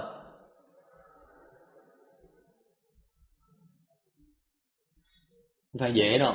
It's not that easy. You don't say, oh, that's Maitreya Bodhisattva. Come over and let's go ask. Hey, Maitreya Bodhisattva, I have a question for you. Đừng nghĩ là mình nói giới thiệu là ngài Di Lặc Bồ Tát ở đằng kia kìa. Ôi chạy tới vỗ tay ngài Di Lặc Bồ Tát, này Di Lặc, tôi hỏi, tôi có cái nào vấn đề thắc mắc tôi muốn hỏi ông nha. Đấy mà rất mới trả lời. That's what is the how. Cái đó là cái cách hỏi nó quan trọng đó. Okay. All right. Does it answer your question? In a way, yes. Well, what do you mean in a way? It better answer it directly. It cannot be in a way. In a way, then you're in trouble. Then you don't know what the answer is. I was thinking that Arhat would go ask Maitreya Bodhisattva about this blessing, about the flower blessing. So, compared to like how to cultivate, that seems like a small question. Then asking how to make progress. So, if he can ask for that question, he should be able to ask for his cultivation as well. Not necessarily, because the question is something that came from somewhere else. It's someone else's question. He said the biggest problem in problem solving is that you don't know what problem to solve. It's not the solution, it's which problem you choose. If you choose the wrong problem, you will not ask for the right help to fix the right problem. And that's the nature of ignorance. You're ignorant, therefore you don't even know it's a problem. So you don't know to ask for it. Like that man who's scheming against his wife, he doesn't realize it's an offense. He doesn't realize it's a big problem. So therefore, he doesn't ask for it. Therefore, you bite your tongue, there's nothing you can do.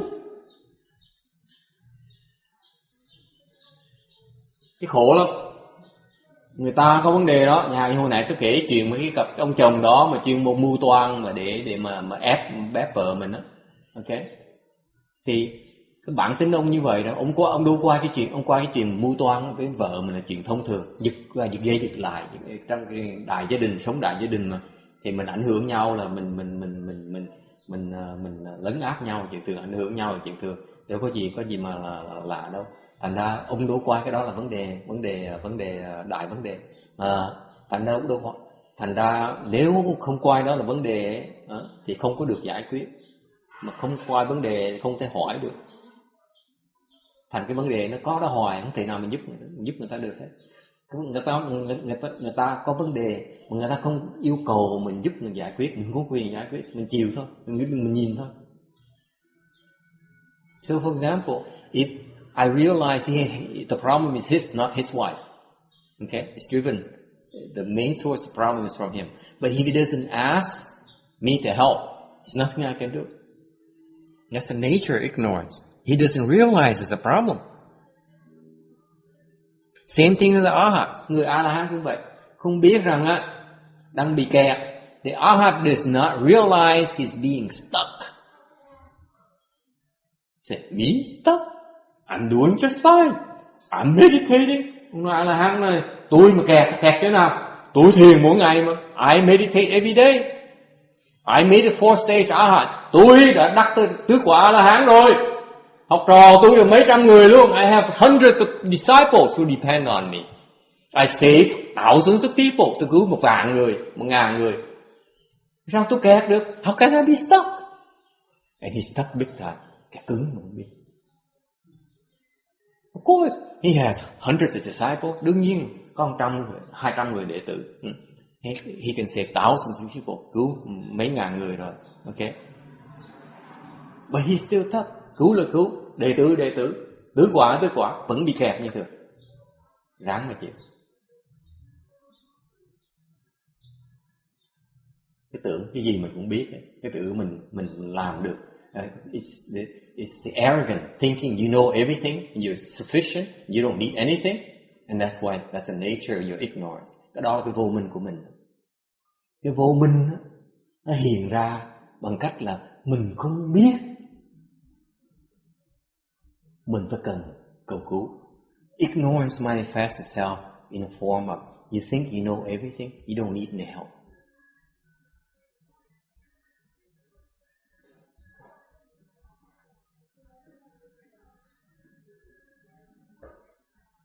Big problem. Đại vấn đề.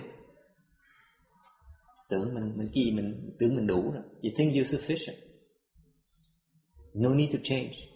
That's a form of ignorance. Đủ rồi, không cần đổi.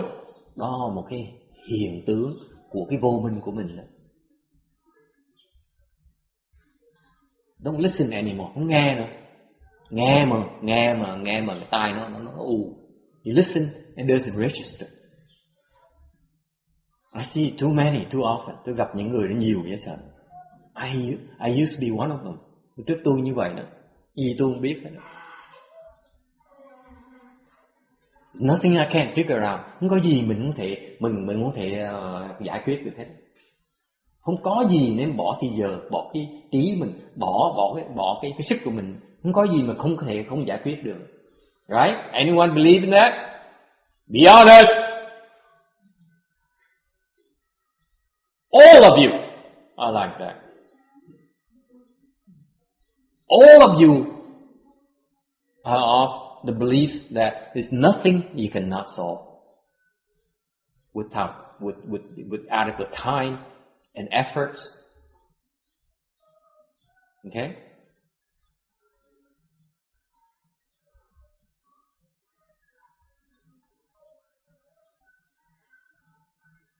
And that's ignorance. Or the woman. And the worst part is that you're so stupid that the arhats and bodhisattvas look at you and say, you're too stupid. It's not worth explaining to you. Cái tai hại của vô minh là như vậy này.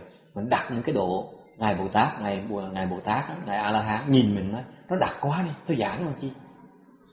Thôi. And let me tell you, Danny, okay, I've seen fourth days arhats who are so dense, so stupid. Tôi thấy nhiều người, một vài người tứ quả A-la-hán, nó đặc quá đi. I said, maybe next lifetime. Đặc quá thôi, chỉ khó. Not worth it. Không đáng. Beyond. Cho nó ngu, cho nó quen. Nó đặc quá đi, không cách gì nói nó nghe được hết. So stupid. Whatever you say, they don't believe you. I have hundreds of disciples. Người ta đệ tử theo tôi là mấy trăm người. They offer me tons of money to build any kind of temple I want. Cần gì đệ tử nó cúng cho tôi. Okay. I save thousands of people. Cứu biết bao nhiêu ngàn người. Okay. Nonetheless, it's pretty dense. Hơi đặc một tí. I remember years ago, mấy năm trước ấy, tôi mới bắt đầu dạy. I started teaching. There is a Vietnamese lady, có một cái bà cư sĩ đó. Quan lớn. She's rub elbows with the rich and powerful. Okay. And she's not wealthy herself. Cái bà này không có giàu, nhưng điều cái người mà tin bà rất là giàu. But the lady who trusts her is very, very wealthy, worth over $100 million. This is several years ago. Cách đây mấy năm rồi. Cái bà thân chủ bà này giàu dễ sợ. Trị giá bà này hơn cả 100 triệu. Okay, tin bà này. So she's very powerful in that sense. Okay, she is very well connected. And I asked her, who do you follow? Tôi hỏi bà này, bà tin ai? She says, Xuyên Hoa, Tiên Hoa, tôi tin. I said, but he's dead. Tôi chết rồi. Who do you believe? Who's alive? Bà tin ai mà còn sống?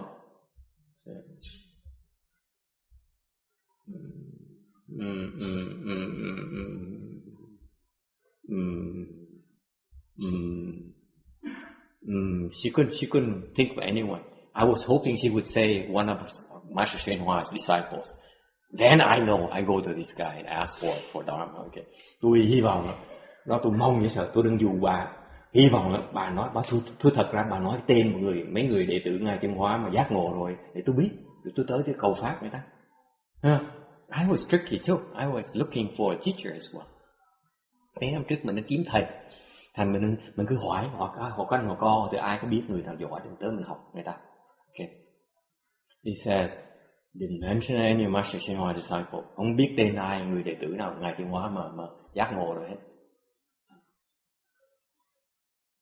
Rip out picture. Bật ra qua cái hình. Okay. This I believe in. Hình một người. Người tăng này tôi tin. You know who it is? Quý vị biết ai đâu? A picture of a monk who looks like he's in his 40s, he's more in his 50s. Người tăng này, người tướng khoảng chừng 40 mấy tuổi, để tôi nghĩ khoảng chừng 50 mấy rồi. He's pretty young. Okay? What nationality do you think he is? Người nước nào? American, Vietnamese, Chinese, what? Cantonese, Taiwanese, Vietnam, Laos, Đài Loan, Nhật Bản, Japanese. What happened now? Korean? Huh? Đại Hàn? Huh? Anyone? What is that? Thai monk, người Thái Lan. I said, why do you believe in him? Tôi hỏi, tại sao bà tin ông này? He is the teacher of the Thai king. Ông này là quốc sư, thầy của quốc vương, ông vua Thái.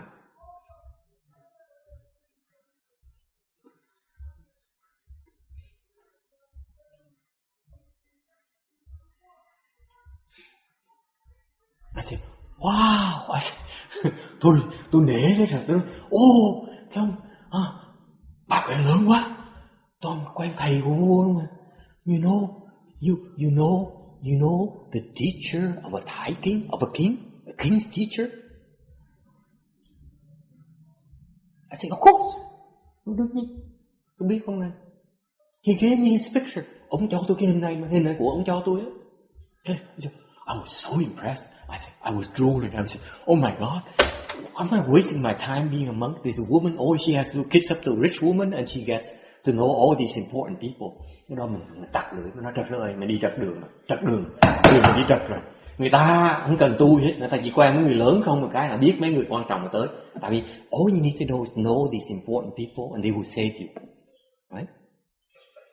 Mình quen người lớn, mình hy vọng đó, không phải quý vị biết như vậy, mình quen để mà sau này mình lúc cần họ tới họ cứu mình thôi, vì mà lo nữa, đúng không? I said, well, I'm going down the wrong path, mình đi trật đường rồi. So I said, I tested it, tụi mình mới tò mò bên ngoài vậy. thiệt sự quen này là xạo với tôi, tại vì mấy người Việt Nam hơi bao hỏi chết choàng tí. So I tested her. I put her to the test. I tested her. I said, because Vietnamese are known to exaggerate a little bit, stretch the truth a little bit. I said, you really know this guy? The king's teacher? So of course I do. Can we go see him? Tôi nói mình đi tới gặp ông được không? Of course. He's coming to Los Angeles the following week. Bà nói quả quyết, bà nói ông này tuần sau ông sẽ tới Los Angeles. Okay?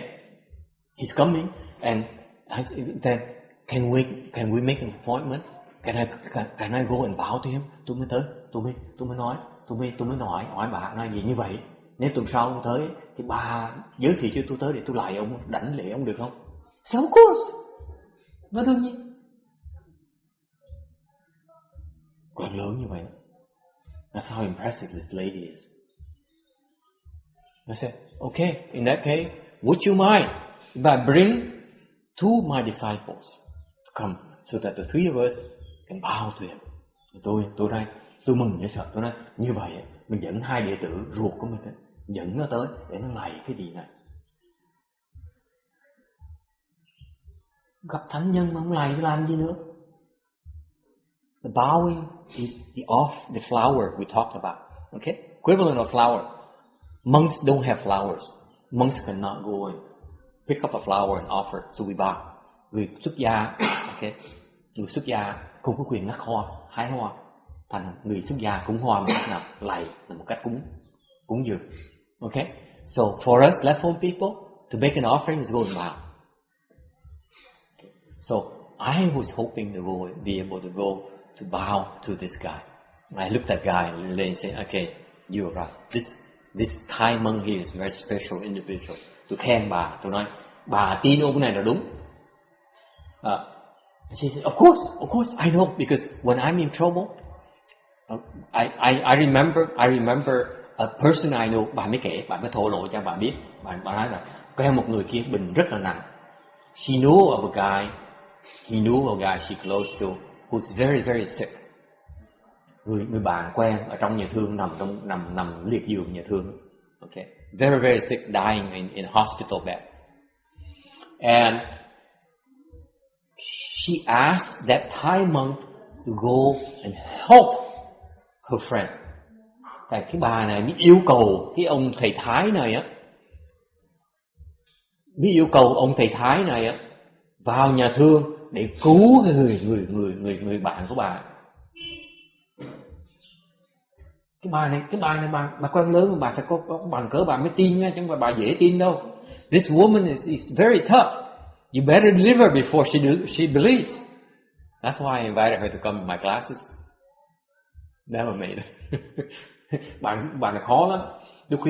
Tôi dụ bà tới, mời bà tới học mấy cái lớp thiền tôi mà không bao giờ tới hết. Bà phải chê. Tôi quen lớn, thầy nhỏ quá. Học gì thì dạy gì. Anyway, she's that smart.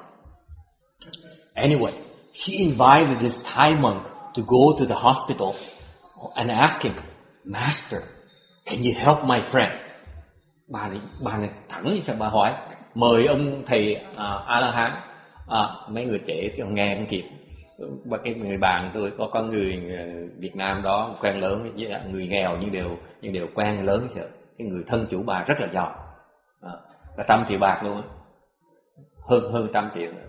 Thành ra bà quen lớn như sợ. Bà quen một cái người thầy A-la-hán, một người thầy người Thái Lan, mà thầy của vua Thái Lan.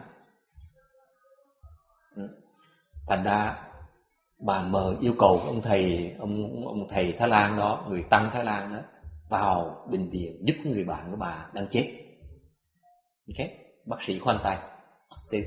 The doctors gave up on him, on her friend. So he asked the Thai monk to go to the hospital to take a look at her friend. Thỉnh cái người thầy đó nha, thầy của vua đó, vào nhà thương để nhìn qua người bạn mình. And ask him, can you help him? Hỏi là thầy có giúp ông này được không? Thai monk look at her. This was her own mouth. Bà kể chuyện tôi nha. ông thầy Thái này nhìn người bạn bà. So the Thai monk took a look at her, looked at her friend, and said, "Yes, I can. Tôi giúp được." And he said, "Give me 8 hours." Nói, tôi cần 8 tiếng đồng hồ. Tôi cần 8 tiếng đồng hồ với người này. Tôi ở nhà thương này 8 tiếng đồng hồ. Tôi yêu cầu bà để yên tôi trong phòng này với ông này 8 tiếng đồng hồ. He asked her to leave him alone with her friend in that hospital room for 8 hours without interruption, without any interruptions. No problem. Dàn xếp xong, ngồi ông thầy A La Hán, ông tụng kinh cho cái người bạn của bà 8 tiếng đồng hồ. Whatever he did for 8 hours, he recited sutras or whatever. The guy got better and he lived. Cái người bạn của bà lành bệnh và ra khỏi nhà thương. Vì vậy bà mới tin cái ông thầy A La Hán. That's why she believed in him. She says, I'm in trouble, I call for help. I call him for help. Tôi mà kẹt, tôi gọi ông đi cầu cứu ông. I said, you're doing the right thing. Tôi mà kẹt, tôi cũng cầu cứu ông nữa. If I get stuck, now I know I will ask him to help as well. Thank you. Cảm ơn bà dễ sợ. Nhiều tôi biết có người để cầu cứu rồi. So I insist. I said, please arrange for me. I humbly ask you for a favor. Tôi nói tôi rất thành khẩn mới yêu cầu bà như vậy. Bà dàn xếp cho tôi tuần sau, tôi dẫn 2 đệ tử tôi để chúng tôi đảnh lễ cho ông thầy Sa Lan này. I said, please arrange for us to have an audience with him. I'm not asking for a long time. All I ask is for the chance to go there and bow with my 2 disciples and bow to him. That's all I ask. Thì tôi yêu cầu chừng đó thôi. Tôi nói chỉ phải tôi không đòi hết, tôi xin tới đảnh lễ thôi. Okay.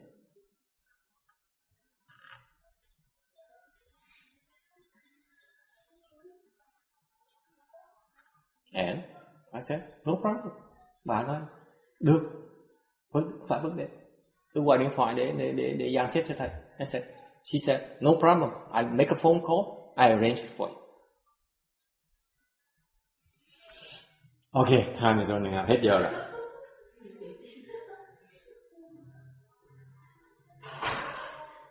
Guess what happened? Chuyện gì xảy ra?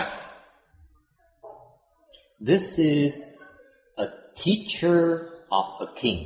Đây là người quốc sư, người thầy của ông vua. His schedule is mapped out. Okay. Ông này rất là bận. Tuần này đến chỗ này, tuần sau tới chỗ này, tuần sau tới chỗ này. Chương trình ông đã dàn xếp ra hết sắp sẵn rồi. Okay. Không có đổi. Was it the time that you say he refused to let you to bow to him or something? Following week, tuần sau, thứ hai tuần sau đó, Monday of the following week, she sent me email và gửi tôi cái email và nói là thầy Thái đổi chương trình rồi, lập tức về Thái Lan, lập tức không ở nước Mỹ nữa.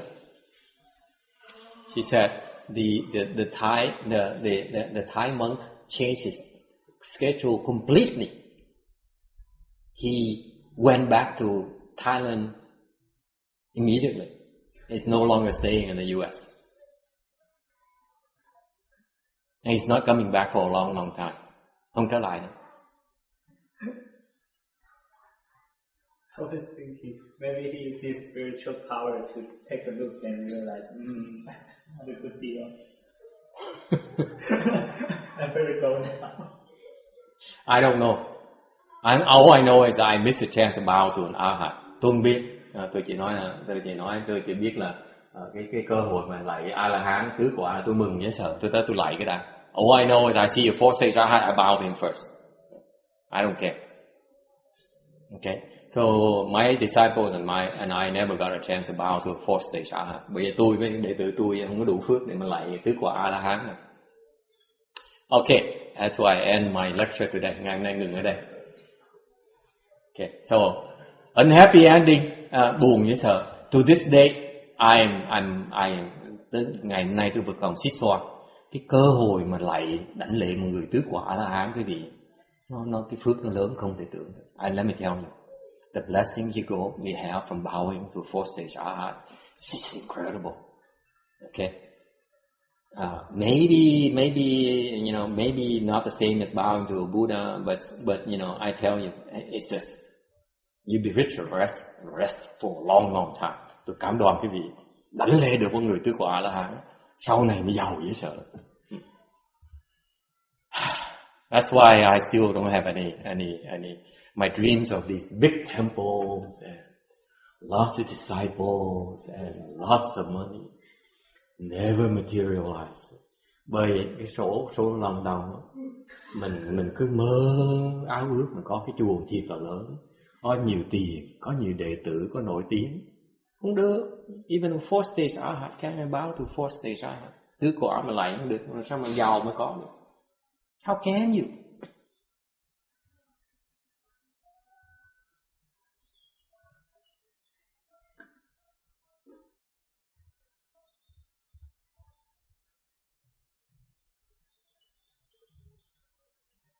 Not a bad Arhat.